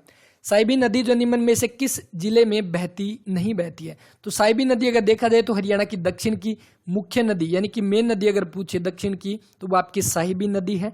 और इसके बारे में पूछा गया कहाँ पे आपकी हो जाएगी, तो साहिबी नदी जब आपकी रेवाड़ी में तो है ही है, क्योंकि रेवाड़ी से एंटर करती है। और रेवाड़ी से एंटर करने के बाद ये रेवाड़ी का अकोली गाँव है, एक अकोली गाँव, रेवाड़ी के अकोली गाँव से ये एंटर करती है। और इसी रेवाड़ी के अंदर, इसी नदी के ऊपर एक डैम है, जिस डैम को आपको क्या बोला जाता है? मसानी डैम या मसानी बांध आपसे पूछ ले कहाँ पर है, ये आपका रेवाड़ी जिले के अंदर हो जाएगा। इसके बाद यहाँ पर जो दिया गया है, साहिबी नदी का अगर उद्गम स्थल आपसे पूछ ले तो कहाँ से? जीतगढ़ या बहरोड की पहाड़ी से आपकी जो ये निकलती है, बहरोड की पहाड़ी से साहिबी नदी। तो ये देखिए रेवाड़ी में तो हो जाएगा। इसके अलावा आपका झज्जर में भी और गुरुग्राम में भी। तो ये कहाँ पर नहीं जाती? रोहतक में नहीं जाती। ऑप्शन नंबर फर्स्ट जो इसका वो राइट आंसर। साहिबी नदी बाद में आपकी ये दिल्ली में चली जाती है, ठीक है, और वहां पर जाने के बाद जो आपकी यमुना नदी जो उसमें आपकी मिल जाती है। हरियाणा के प्रथम गैर कांग्रेसी मुख्यमंत्री जो वो कौन थे? तो प्रथम गैर कांग्रेसी मुख्यमंत्री अगर पूछे प्रथम सीएम कौन थे, तो वो कौन थे? भगवत दयाल शर्मा, भगवत दयाल शर्मा। हालांकि जब 1 नवंबर 1966 को जब हरियाणा बना तो एट ए टाइम इलेक्शन तो हुए नहीं थे, तो भगवत दयाल शर्मा को उस समय जो आपकी प्रधानमंत्री कौन थी? इंदिरा गांधी। तो इंदिरा गांधी ने इनको डायरेक्ट जो अपॉइंट कर दिया था, यानी कि ये इलेक्टेड नहीं थे, आपके चुने हुए नहीं थे, ये मनोनीत थे। मनोनीत मतलब कि अपॉइंटेड थे ये। इंदिरा गांधी ने इनको बना दिया कि चलो भगवत दयाल शर्मा आज से आपके हरियाणा के मुख्यमंत्री है, क्योंकि तब तक इलेक्शन नहीं हुए थे। उसके बाद जब पहली बार इलेक्शन होते हैं अगले साल 1967 के अंदर, तो सबसे पहले जो आपके मुख्यमंत्री बनते हैं वो कौन है? राव वीरेंद्र सिंह जो है वो बनकर आते हैं, राव वीरेंद्र सिंह। क्योंकि ये देखो भगवत दयाल शर्मा क्या थे? आपके कांग्रेस पार्टी से संबंधित, तो इसका मतलब गैर कांग्रेसी हो गए राव वीरेंद्र सिंह। इनकी पार्टी जो थी ना उसका नाम था हरियाणा विशाल पार्टी, हरियाणा विशाल पार्टी। तो हरियाणा विशाल पार्टी से संबंधित राव वीरेंद्र सिंह। और इसके साथ ही राव वीरेंद्र सिंह आपके और क्या बने थे? ये हरियाणा विधानसभा के अध्यक्ष भी रहे थे, हरियाणा विधानसभा अध्यक्ष। तो विधानसभा अध्यक्ष पहले कौन बने थे? पहले आपको पता है शन्नो देवी बनी थी, जो पूरे देश की अगर बात की जाए तो पहली महिला विधानसभा अध्यक्ष हरियाणा में बनी थी, शन्नो देवी। उसके बाद अगर पूछे हरियाणा विधानसभा में प्रथम पुरुष कौन बने थे? प्रथम पुरुष तो वो बने थे राव वीरेंद्र सिंह। दूसरा पूछ लिया जाता है विधानसभा अध्यक्ष के अकॉर्डिंग सबसे कम टाइम तक कौन रहे थे? वो भी राव वीरेंद्र सिंह। कुल मिलाकर 16 दिन तक ये, सबसे कम अगर पूछा जाए तो वो राव वीरेंद्र सिंह मात्र 16 दिन तक ये विधानसभा अध्यक्ष रहे थे, ठीक है। इसके अलावा आपका और राव वीरेंद्र सिंह के बारे में क्या पूछेंगे? इनके बारे में अगर पूछा जाए तो इनके बेटे अभी हाल ही में जो है वो कौन है? राव इंद्रजीत सिंह। और राव इंद्रजीत सिंह जो है अभी सेंटर के अंदर आपकी मंत्री हैं। और इनके पास कौन सा? तो ये है आपके केंद्रीय सांख्यिकी व कार्यान्वयन मंत्री, ठीक है। केंद्रीय सांख्यिकी व कार्यान्वयन मंत्री जो है वो सेंटर के अंदर है राव इंद्रजीत सिंह, इन्हीं के बेटे। और राव इंद्रजीत सिंह ये कहां से? तो हरियाणा की लोकसभा गुरुग्राम से ये विधायक हो जाएंगे। कहां से? गुरुग्राम से ये विधायक हो जाएंगे। और ये राव इंद्रजीत सिंह ये एक आपके शूटिंग से भी संबंधित है, क्योंकि इन्होंने SAF के अंदर इन्होंने 3 गोल्ड मेडल भी इन्होंने जीते हैं, 3 गोल्ड मेडल जीते हैं शूटिंग के अंदर राव इंद्रजीत सिंह ने, ठीक है। तो ये भी ध्यान रखना। हरियाणा की 13वीं विधानसभा के अध्यक्ष जो है वो कौन थे? तो अभी आपको पता है कौन सी चल रही है? 14वीं चल रही है। 14वीं के अध्यक्ष कौन है? 14वीं के अध्यक्ष वो है ज्ञानचंद गुप्ता। और अभी देखो जो आपके अभी मंत्री है कौन सी विधानसभा से कौन जीते थे, इसके बारे में हमने क्लास की थी 14वीं विधानसभा के बारे में, मंत्रिमंडल के बारे में। उसकी क्लास का लिंक डिस्क्रिप्शन में मिल जाएगा, वो भी जरूर देख लेना एग्जाम से पहले, तो वो भी इंपॉर्टेंट होगी। देखो 14वीं विधानसभा जो है उसके अध्यक्ष है ज्ञानचंद गुप्ता। कहाँ से जीते थे ये? पंचकुला विधानसभा से जीत कर आए थे। इसके बाद उपाध्यक्ष कौन थे? उपाध्यक्ष कौन है अभी वर्तमान में 14वीं के? तो वो है रणवीर गंगवा, जो कि कहां से? हिसार की नलवा सीट से ही विधायक बने हैं। और ये तो गया अभी वर्तमान में 14वीं। 13वीं का पूछा गया तो 13वीं में थे Kanwarpal Gurjar. Option number second जो है इसका वो राइट आंसर रहेगा। ठीक है, अब एक बार रफ करते हैं। देखो जो कंवरपाल गुर्जर जो है ये 13वीं में तो आपके थे विधानसभा के अध्यक्ष, लेकिन इस बार ये मंत्रिमंडल में कंवरपाल गुर्जर के पास कौन सा मंत्रालय है? इनके पास शिक्षा का, इनके पास वन का, इनके पास पर्यटन का। तो अभी हाल ही में अगर पूछे हरियाणा के शिक्षा मंत्री कौन है, हरियाणा के वन मंत्री और हरियाणा के पर्यटन मंत्री, वो है कंवरपाल गुर्जर। तो ऑप्शन नंबर सेकंड बनेगा। ये आपके कहां से आपके जीत कर आए थे? तो ये जगाधरी से विधायक हो जाएंगे। जगाधरी यमुनानगर में पड़ता है, वहां से हो जाएंगे। ठीक है, तो ऑप्शन नंबर सेकंड जो इसका वो राइट आंसर। इसके अलावा देखो संतोष यादव के बारे में क्वेश्चन पूछा गया था कि 2 बार माउंट एवरेस्ट पर जाने वाली दुनिया की प्रथम महिला कौन बनी थी? संतोष यादव 2 बार गई थी। कब? एक तो मई 1992 के अंदर और पूरा 1 साल के बाद मई 1993 के अंदर 2 बार माउंट एवरेस्ट पर जाने वाली दुनिया की प्रथम महिला बनी थी संतोष यादव, जिनका संबंध है जोनीवास, और जोनीवास है रेवाड़ी के अंदर। ठीक है, ये ध्यान रखना। अभय सिंह चौटाला, आप सभी को पता है हरियाणा में जो इनेलो को एकमात्र सीट जो आई थी अलनाबाद हल्के की, वो किसको मिली थी? अभय सिंह चौटाला हो जाएगी।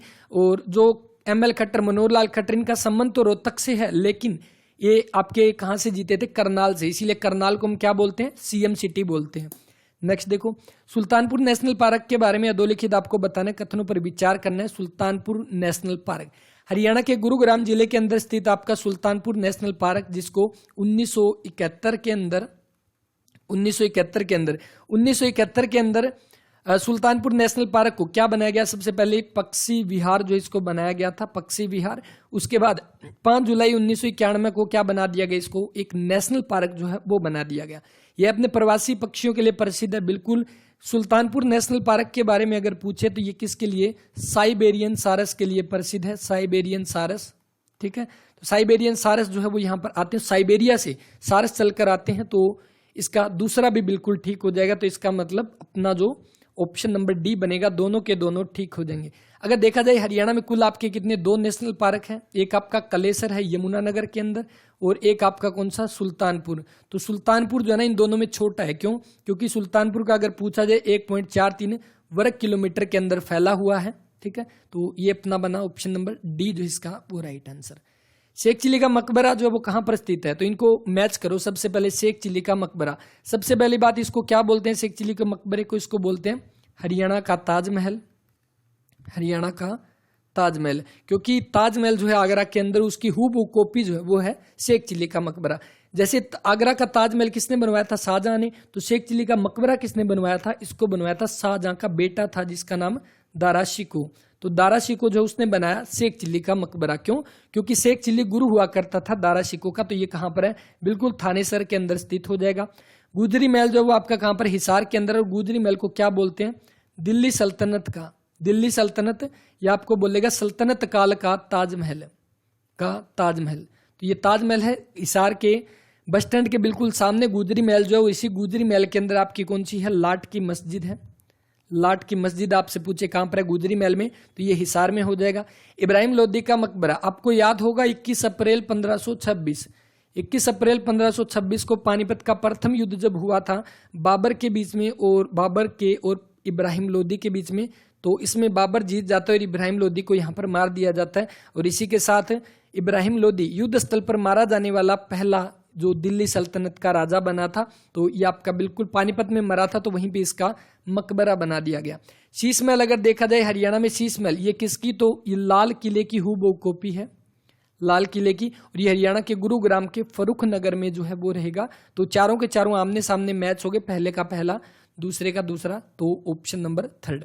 प्रसिद्ध गजल गायिका जोहराबाई कहां से संबंधित है? तो गजल गायिका जोहराबाई, इनका अगर पूछा जाए पूरा नाम है ना, इनका है जोहराबाई अंबाले वाली। तो ऑप्शन नंबर फर्स्ट जो इसका वो राइट आंसर, अंबाला से संबंध है। 1918 के अंदर जन्म हुआ, 1990 में इनकी मृत्यु हुई। किस घराने से ये संबंध हो जाएगी, तो आगरा घराने से इनका संबंध हो जाएगा, आगरा घराने से। और इसके साथ ही इन्होंने अपना डेब्यू कब किया था, तो 1933 में एक मूवी आई थी जिसका नाम था डाकू की लड़की, और इसी मूवी से इन्होंने अपना जो है वो सिंगिंग के अंदर या जो इन्होंने गजल के अंदर अपना जो है वो डेब्यू किया था। ठीक है, आगे नेक्स्ट आपके सामने सोहना नगर जो प्रसिद्ध है, सोना जो आपका कहाँ पे पड़ता है, पहली बात गुरुग्राम के अंदर है। ये आपका किसके लिए फेमस है, तो यहाँ पर आपका एक गर्म पानी का चश्मा है, गर्म पानी का कुंड है, जो कि आपका लगभग जिसका टेम्परेचर आपका कितना, लगभग 50 डिग्री सेल्सियस जिसका टेम्परेचर है। और ऐसी मान्यताएं हैं कि यहाँ पर नहाने से जो चर्म रोग जो है, चर्म रोग जो आपके स्किन डिजीज जो वो यहाँ पर खत्म हो जाते हैं, क्योंकि इसी पानी के अंदर सबसे ज्यादा किसकी अधिकता है, सल्फर की, या जिसको हम क्या बोलते हैं, गंधक की अधिकता के कारण यहाँ पे नहाने से जो चर्म रोग है वो यहाँ पे खत्म हो जाते हैं। तो इसका जो बनेगा ऑप्शन नंबर थर्ड। इसके साथ ही सोना जो है वो एक और चीज के लिए और फेमस है, आपको पता होगा, विंटेज कार रैली। तो विंटेज कार रैली यानी कि जो पुरानी कारों जो है, पुरानी कारें होती है, उनकी एक रैली लगती है हरियाणा में। ये आपकी गुरुग्राम के सोहना में लगती है। और ये कब से शुरू हुई, 1964 से शुरुआत हुई थी। अभी पीछे 2014 में इसके 50 वर्ष हुए, तो जो भी इसकी एनिवर्सरी बनती है जो 50 साल वाली, वो मनाई गई थी 2014 के अंदर। और इसका जो आयोजन कौन करवाता है, स्टेटस ग्रुप के द्वारा इसका आयोजन करवाया जाता है विंटेज कार रैली का। तो इसके लिए भी आपका सोहना जो है गुरुग्राम का वो फेमस रहेगा। हरियाणा में कितने प्रशासनिक मंडल है, तो हरियाणा में प्रशासनिक मंडल कितने हो जाएंगे, तो आपके डिवीजन कितने हैं, तो टोटल 6 हो जाएंगे। वहीं पे आपसे ये पूछे कमिश्नरी कितनी है, कमिश्नरी, तो कमिश्नरी कितनी हो जाएगी, 3 हो जाएगी। और रेंज अगर आपसे पूछ ले तो कितनी हो जाएगी, 5 जो है वो हो जाएगी। अब यहाँ पे थोड़ा सा टाइम लगाते हैं मैप के ऊपर, जिनको मैप आता है वो यहाँ से स्किप कर सकते हैं नेक्स्ट। तो ये देखो हरियाणा के मैप में अगर हम देखेंगे तो आपको पता है कितनी, 6 आपकी जो वो क्या है, 6 मंडल है, 6 आपके डिवीजन है। कौन कौन से, सबसे पहले देखो एक हिसार हो जाएगा। अब हिसार डिवीजन में आपके कौन कौन से आते हैं, तो देखो अगर हम देखेंगे सिरसा, उसके बाद फतेहाबाद, हिसार, और आपका कौन सा हो जाएगा, जींद। तो ये आपका किसके अंदर, हिसार के अंदर। हिसार में देखो सिरसा, फतेहाबाद, जींद और हिसार, ये 4 इसमें आ गए।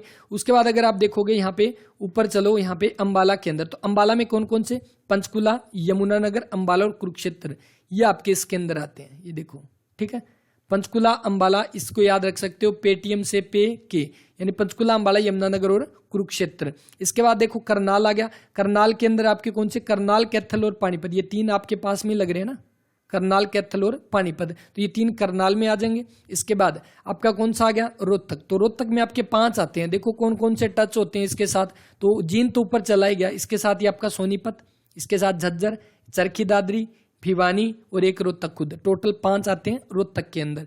और वहीं पे अगर पूछे गुरुग्राम के अंदर कौन से, तो गुरुग्राम के अंदर देखो गुरुग्राम, रेवाड़ी, महेंद्रगढ़, ये 3 इधर वाले, और फरीदाबाद बचा तो फरीदाबाद में ये वाले नीचे, फरीदाबाद, पलवल और नू।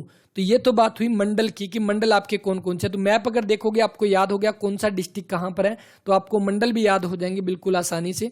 और इसके बाद अगर देखा जाए यहाँ पे रेंज, तो पुलिस रेंज कौन सी है, पहले देखो 3 पुलिस कमिश्नरी है हरियाणा के अंदर। सबसे पहले जो बनी थी वो बनी थी 2008 के अंदर, गुरुग्राम बनी थी कमिश्नरी।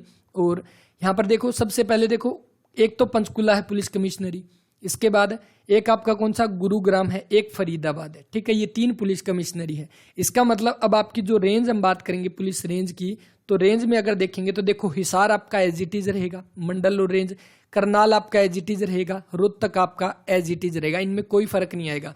फर्क किस में आएगा, क्योंकि पंचकुला जो है वो आपका अंबाला के अंतर्गत आता था, पंचकुला आपका बन गया पुलिस कमिश्नरी। तो अंबाला रेंज के अंदर अगर आपसे पूछ ले कौन कौन से आ जाएंगे, तो आपका यमुनानगर, अंबाला और कुरुक्षेत्र, ये बनेगा। ठीक है, पंचकुला तो निकल गया। इधर जब बात की जाए, क्योंकि गुरुग्राम एक मंडल था, फरीदाबाद एक मंडल था, तो इसका मतलब गुरुग्राम भी कमिश्नरी बन गया, फरीदाबाद भी एक कमिश्नरी बन गया। तो 2 तो ये महेंद्रगढ़ और रेवाड़ी के, 2 नू और पलवल के, टोटल ये 4 जिले जो है ना वो उनको कर दिया किसके अंदर, क्योंकि ये हरियाणा के साउथ में आते हैं, इसीलिए इसको बना दिया गया साउथ रेंज।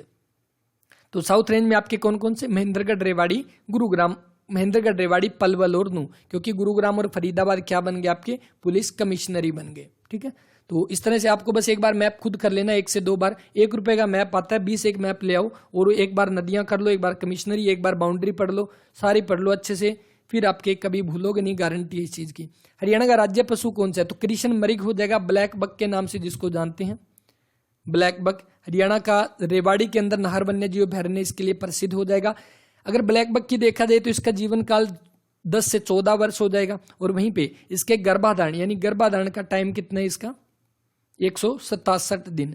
आपको याद होगा एचएसएससी ने पहले एस्टेट के एग्जाम में भी पूछा गया और एचएसएससी के एग्जाम में भी पूछा गया कि भैंस का जो है वो गर्भकाल कितना होता है। तो भैंस का अगर पूछे तो कितना हो जाएगा? लगभग आप ये मान सकते हो कि 10 महीने। 10 महीने का आप देखोगे तो 310, क्योंकि 31 का मान लो अप्रोक्सीमेट एक महीना, तो 310 दिन जब वो भैंस का होता है। वहीं पे अगर गाय का गर्भकाल पूछ ले तो लगभग 9 महीने होते हैं, और 9 महीने के अकॉर्डिंग आप ये लगा लो 9 × 27 लगभग 280 दिन। तो ऐसे आप याद रख लेना, भैंस का पूछा गया, गाय का भी पूछा गया, ब्लैक बक का 167 डेज जो है वो होता है। तो ये तो हो गया हरियाणा का राज्य। भारत का कौन सा है? भारत का बाघ। भारत का कौन सा? भारत का बाघ है। हालांकि बाघ जो पहले नहीं हुआ करता था, पहले आपका अप्रैल 1973 के अंदर एक प्रोजेक्ट आया था जिसका नाम रखा गया था प्रोजेक्ट टाइगर। और ये प्रोजेक्ट टाइगर जब आया था, क्योंकि बाघ जो है टाइगरों की संख्या कम हुई थी, इसीलिए इसको बचाने के लिए प्रोजेक्ट टाइगर लाया गया था। और इसी प्रोजेक्ट टाइगर के बाद बाघ को हरियाणा का जो है भारत का जो पशु जो है वो बनाया गया राष्ट्रीय पशु। इससे पहले शेर हुआ करता था, लेकिन अप्रैल 1973 के बाद बाघ जो है उसको बना दिया गया। प्रताप सिंह अंग्रेजों के विरुद्ध कहां पर विद्रोह किया? जब 1857 की क्रांति हुई उससे पहले काफी सारे विद्रोह हुए थे हरियाणा के अंदर, जिसमें आपके जो इंपॉर्टेंट है जो पूछे जाते हैं, एक तो पूछा गया प्रताप सिंह ने यहाँ पे विद्रोह किया था, कौन सा? जींद का विद्रोह था, और कब की बात है? 1814 के अंदर।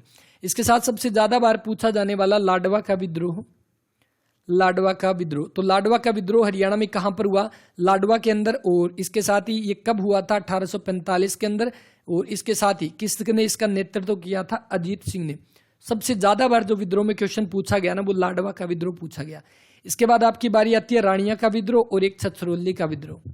राणिया और छछरौली ये दोनों के दोनों विद्रोह आपके हुए 1818 के अंदर, जिसमें राणिया का जो नेतृत्व किया वो किया जाबित खान ने, और छछरौली का किया जोधा सिंह ने। ठीक है, जोधा सिंह। देखो ये भी जय है, ये भी जय है, दोनों 1818 में हुए थे, इससे याद रख लेना।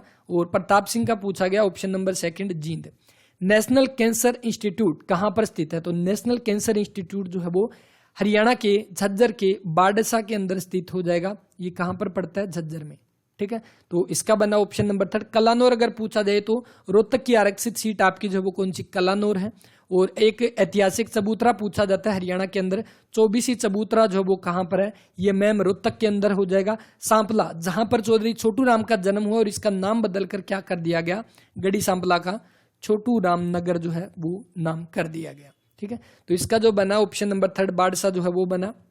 हरियाणा में बेटी बचाओ बेटी पढ़ाओ अभियान का ब्रांड एम्बेसडर जो है वो कौन है? तो बेटी बचाओ बेटी पढ़ाओ अभियान, सबसे पहली बात इसकी शुरुआत हुई हरियाणा से ही, क्योंकि 2015 के अंदर इस अभियान को चलाया गया था। उस समय भारत में अगर देखा जाए तो आपके भारत के 29 राज्य थे और 7 केंद्र शासित प्रदेश से। इन सभी के अंदर सबसे कम जो है वो लिंगानुपात जो था, सेक्स रेशियो जो था वो हरियाणा का था। लगभग कितना? 879, यानी 1000 लड़कों के पीछे 879 जो है वो गर्ल्स हुआ करती थी। इसीलिए हरियाणा में बेटियों को बचाने के लिए, पढ़ाने के लिए एक अभियान चलाया गया जिसका नाम था बेटी बचाओ बेटी पढ़ाओ। शुरुआत हुई 22 जनवरी 2015 को। किसने शुरू किया? तो हरियाणा के पानीपत जिले से इसकी शुरुआत की गई। और किसने किया था? प्रधानमंत्री नरेंद्र मोदी ने। नरेंद्र मोदी ने शुरुआत की बेटी बचाओ बेटी पढ़ाओ अभियान की। और इसके बाद इसका जो ब्रांड एम्बेसडर बनाया गया वो किसको? साक्षी मलिक को बनाया गया, ऑप्शन नंबर 3। और अगर साक्षी मलिक के बारे में पूछे, क्योंकि साक्षी मलिक ने जो है यहाँ पे ओलंपिक में पदक जीतने वाली प्रथम जो बनी थी, ओलंपिक के अंदर इन्होंने पदक जीता था और ये पदक जीतने वाली प्रथम भारतीय पहलवान बनी थी, भारतीय पहलवान बनी थी, रेसलर बनी थी। तो इसीलिए साक्षी मलिक को क्या बनाया गया? बेटी बचाओ बेटी पढ़ाओ का ब्रांड एम्बेसडर। साक्षी मलिक ने जो आपके 2016 के अंदर जो आपके ओलंपिक जो हुए थे उसके अंदर कौन सा? कांस्य पदक जीता था, कांस्य पदक। और 58 किलोग्राम भार वर्ग के अंदर साक्षी मलिक ने। ठीक है, तो इसका जो बना ऑप्शन नंबर 2। वहीं पे साक्षी मलिक की बात की जाए तो इनका संबंध कहां से है? मोखरा से संबंध हो जाएगा। और मोखरा जो कि आपका कहां पर पड़ता है? रोहतक के अंदर, मुखरा रोहतक। और साक्षी मलिक की शादी हो चुकी है। इनके पति का भी नाम अगर पूछ ले, क्योंकि वो खुद एक पहलवान है जिनका नाम है सत्यव्रत काद्यान, सत्यव्रत काद्यान। और इनका संबंध इनके हस्बैंड हो जाएंगे, इनका भी संबंध कहाँ से है, रोहतक से संबंध हो जाएगा। तो Sakshi Malik option number second जो इसका वो राइट आंसर। अभी हाल ही में कॉमनवेल्थ गेम जो हुए थे उसके अंदर साक्षी मलिक ने कौन सा मेडल जीता, गोल्ड मेडल जो है वो जीता साक्षी मलिक ने। जिला जो कि दूसरे राज्यों के साथ अपनी सीमा साझा नहीं करता, बात कर चुके हैं, एक रोहतक है, दूसरा आपका चरखी दादरी है, ज्यादा इसके बारे में बात नहीं करते तो ये पढ़ लेना। रोहतक की अगर बात की जाए तो सबसे बड़ा मंडल जिसमें आपके 5 जिले आते हैं, ठीक है। पानीपत आपका किस में आता है, करनाल मंडल में आता है। रेवाड़ी आपका गुरुग्राम मंडल में, पलवल आपका फरीदाबाद मंडल के अंदर। नेक्स्ट, नदी जो हरियाणा और उत्तर प्रदेश के मध्य सीमा बनाती है, तो नदी जो हरियाणा और उत्तर प्रदेश के मध्य वो यमुना नदी हो जाएगी, ऑप्शन नंबर ए। हरियाणा और उत्तर प्रदेश के बीच में आपकी लगभग 320 किलोमीटर की बाउंड्री जो बनाती है वो यमुना नदी बनाती है। और वैसे अगर देखा जाए तो यमुना नदी की कुल लंबाई 1376 किलोमीटर है। और ये अगर देखा जाए तो किसकी सहायक नदी है, गंगा नदी में जाकर ये मिल जाती है, तो गंगा नदी की सहायक नदी जो है वो हो जाएगी। ओवरऑल अगर देखा जाए तो पूरे भारत में चौथे नंबर की सबसे बड़ी जो है वो नदी है यमुना नदी। सबसे बड़ी गंगा कितनी, 25 किलोमीटर के साथ, ठीक है। और बस इसके बारे में ये ध्यान रखना, ऑप्शन नंबर फर्स्ट यमुना नदी जो इसका वो राइट आंसर रहेगा। कहाँ से निकलती है, एग्जाम में क्वेश्चन आया, चंपासर ग्लेशियर से कौन सी नदी निकलती है, तो चंपासर ग्लेशियर से यमुना नदी हो जाएगी। हरियाणा का शहर जो राष्ट्रीय राजधानी क्षेत्र का हिस्सा नहीं है, तो इसके बारे में सबसे पहला ही क्वेश्चन हम बात कर चुके हैं, तो इसका कौन सा आ जाएगा, हिसार, ऑप्शन नंबर फोर्थ।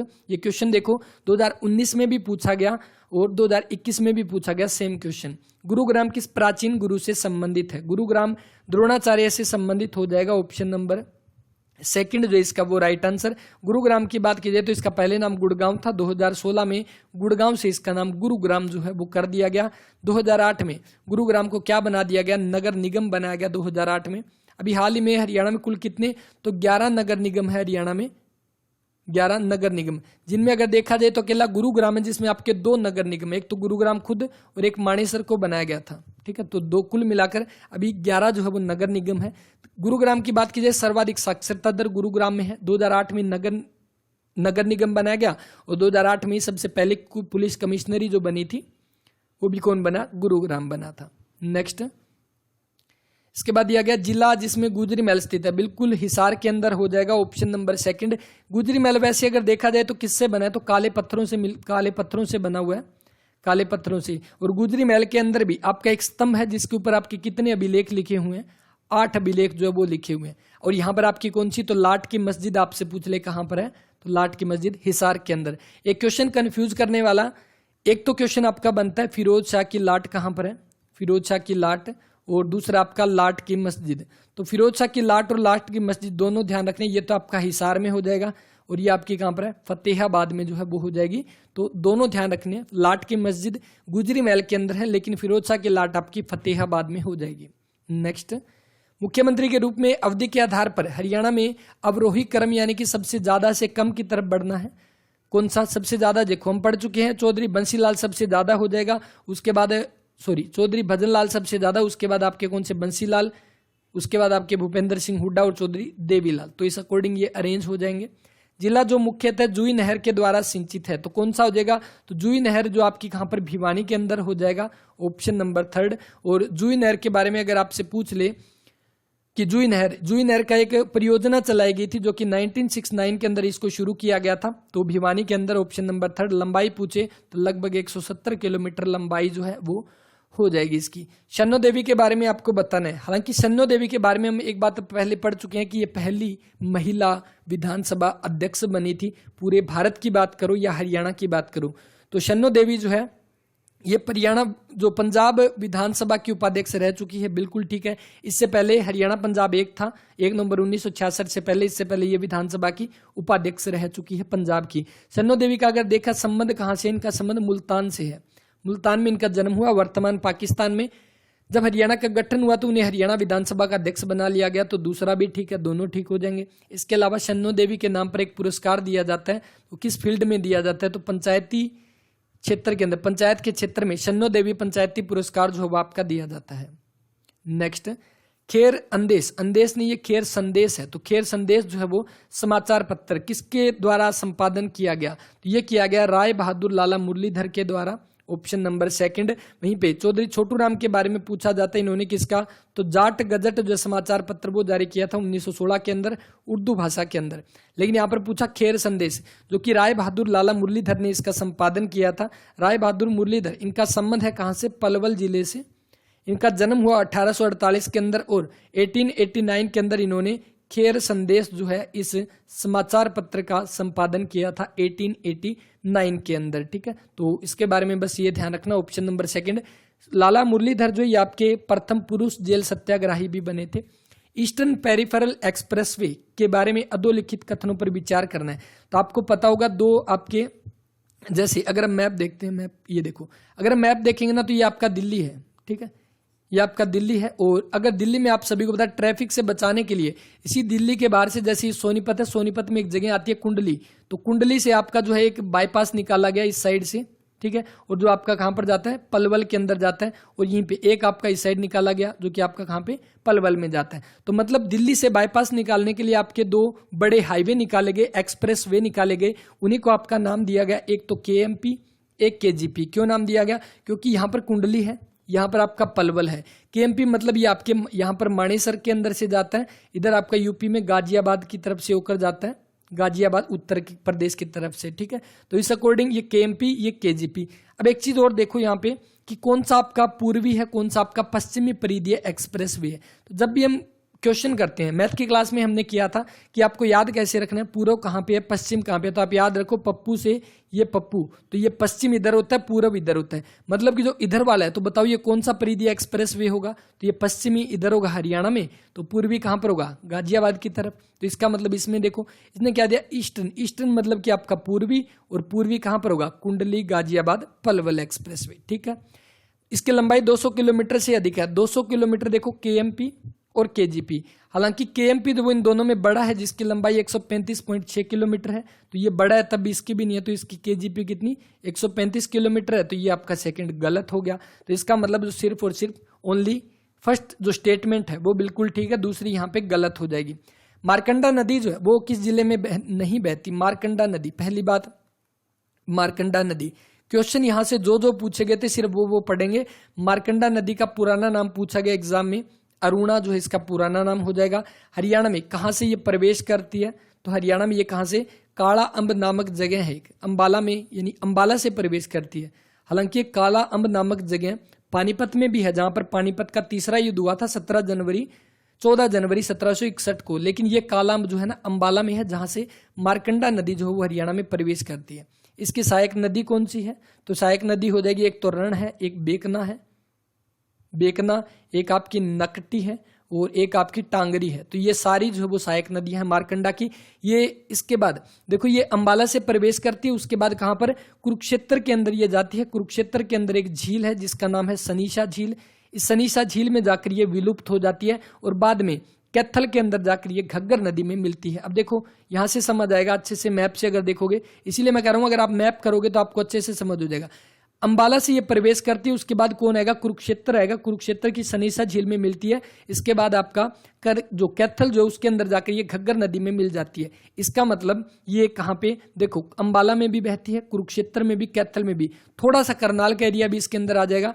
लेकिन अगर देखा जाए तो आपका सोनीपत इसके अंदर तो आ ही नहीं रहा, सोनीपत तो ऑलरेडी बहुत दूर रह गया।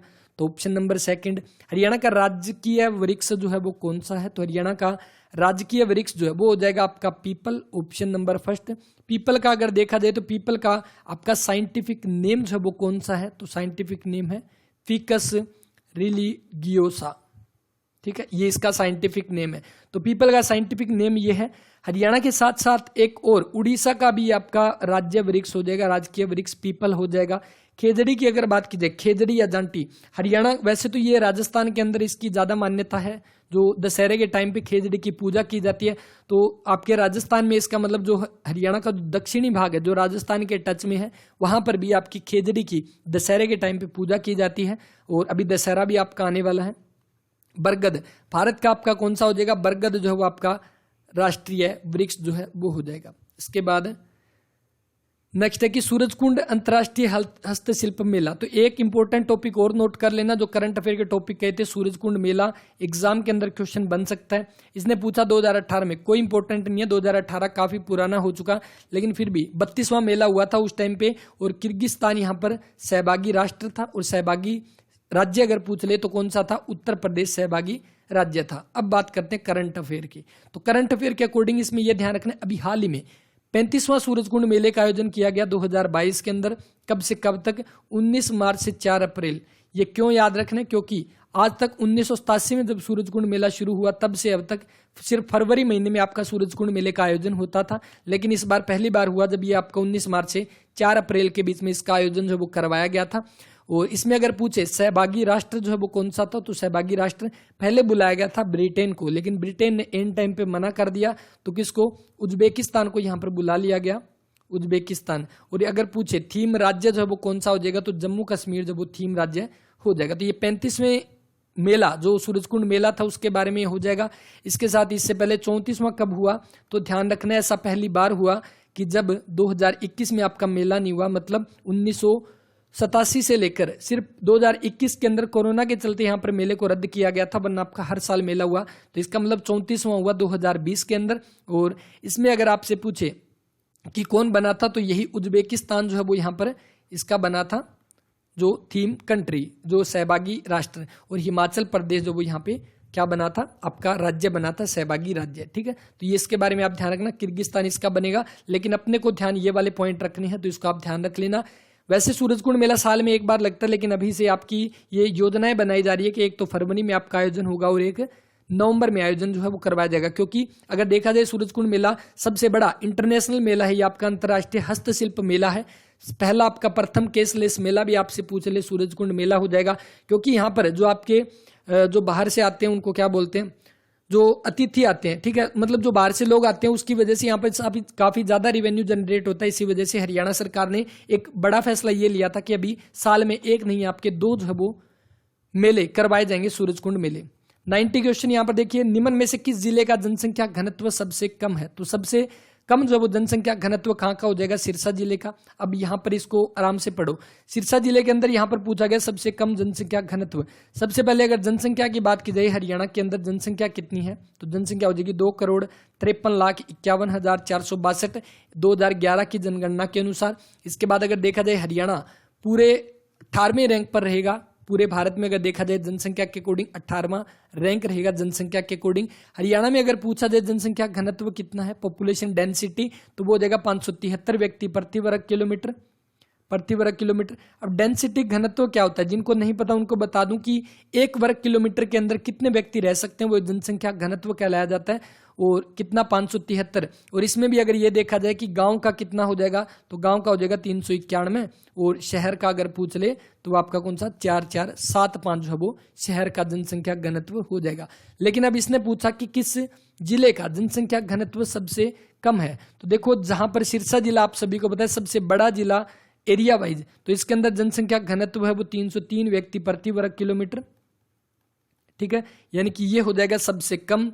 और अगर सबसे ज्यादा पूछे तो कहां पर? फरीदाबाद के अंदर, और फरीदाबाद में कितना है? 2442 वर्ग व्यक्ति प्रति वर्ग किलोमीटर। ठीक है, मतलब 1 वर्ग किलोमीटर में लगभग 2500 लोग रहते हैं फरीदाबाद में, और लगभग 300 लोग रहते हैं सिरसा में। अब इनको याद कैसे रखोगे? देखो सिरसा एरिया के अकॉर्डिंग सबसे बड़ा, मतलब जहां पर जगह बड़ी है तो वहां पे लोग ऑटोमेटिक खुले खुले रहेंगे। फरीदाबाद एरिया वाइज हरियाणा का सबसे छोटा जिला, इसके मतलब यहाँ पर सबसे कम जगह है और ज्यादा रहने वाले लोग हैं, तो इस अकॉर्डिंग आप याद रख सकते हो। तो यहाँ पे अपने कंप्लीट होते हैं क्वेश्चन जो आपके एग्जाम में पूछे गए थे। एचटेट का जो एग्जाम हुआ था उसके अंदर, इसके साथ ही एचटेट की या सीटी एग्जाम की तैयारी कर रहे हो, एचएसएससी के एग्जाम के अंदर आपके 2021 के अंदर 100+ पेपर हुए थे, उसमें जो हरियाणा जीके के क्वेश्चन पूछे गए थे उसकी पीडीएफ अब जरूर ले लेना, उसमें से आपके हरियाणा जीके के क्वेश्चन जरूर पढ़ लेना चाहिए। आप सीटी की कर रहे हो या स्टेट की एग्जाम की, क्योंकि प्रीवियस ईयर पेपरों के अंदर लगभग आपके 50 से 60% चांस होते हैं पिछले पेपरों में से आपके क्वेश्चन पूछे जाए। और करंट अफेयर का मैंने आपको बताया, जनवरी से लेकर और अगस्त तक के करंट अफेयर की पीडीएफ अवेलेबल है। सितंबर अभी चल रहा है, तो 2-3 सितंबर तक सितंबर की भी उसमें अपडेट हो जाएगी, तो आप करंट अफेयर अच्छे से कर लेना। तो बस इस वीडियो में इतना ही। क्लास के बारे में अपना वैल्यूएबल रिस्पॉन्स जरूर देना, क्लास कैसी लगी, और जल्दी ही हम अदर सब्जेक्ट की भी इसी तरह से मैराथन क्लास करेंगे। एक मैथ की आप सभी को पता है मैराथन क्लास हो चुकी है, लगभग 15+ घंटे की क्लास है, जिसमें HSSC के पेपरों के सारे मैथ प्लस रीजनिंग हम कंप्लीट कर चुके हैं, तो वो जरूर देख लेना CT एग्जाम से पहले। तो बस इस वीडियो में इतना ही, और PDF जैसे कि टेलीग्राम पे आपको मिलेगी, अवर्स एजुकेशन का टेलीग्राम है सेम नाम से, लिंक डिस्क्रिप्शन में रहेगा, वहां पर जाकर आप देख सकते हैं। और मॉक टेस्ट के लिए आप अवर्स एजुकेशन की ऐप डाउनलोड कर सकते हैं, जिसका लिंक भी डिस्क्रिप्शन में दिया गया है। तो बस इस वीडियो में इतना ही, मिलते हैं नेक्स्ट वीडियो में, तब तक के लिए धन्यवाद।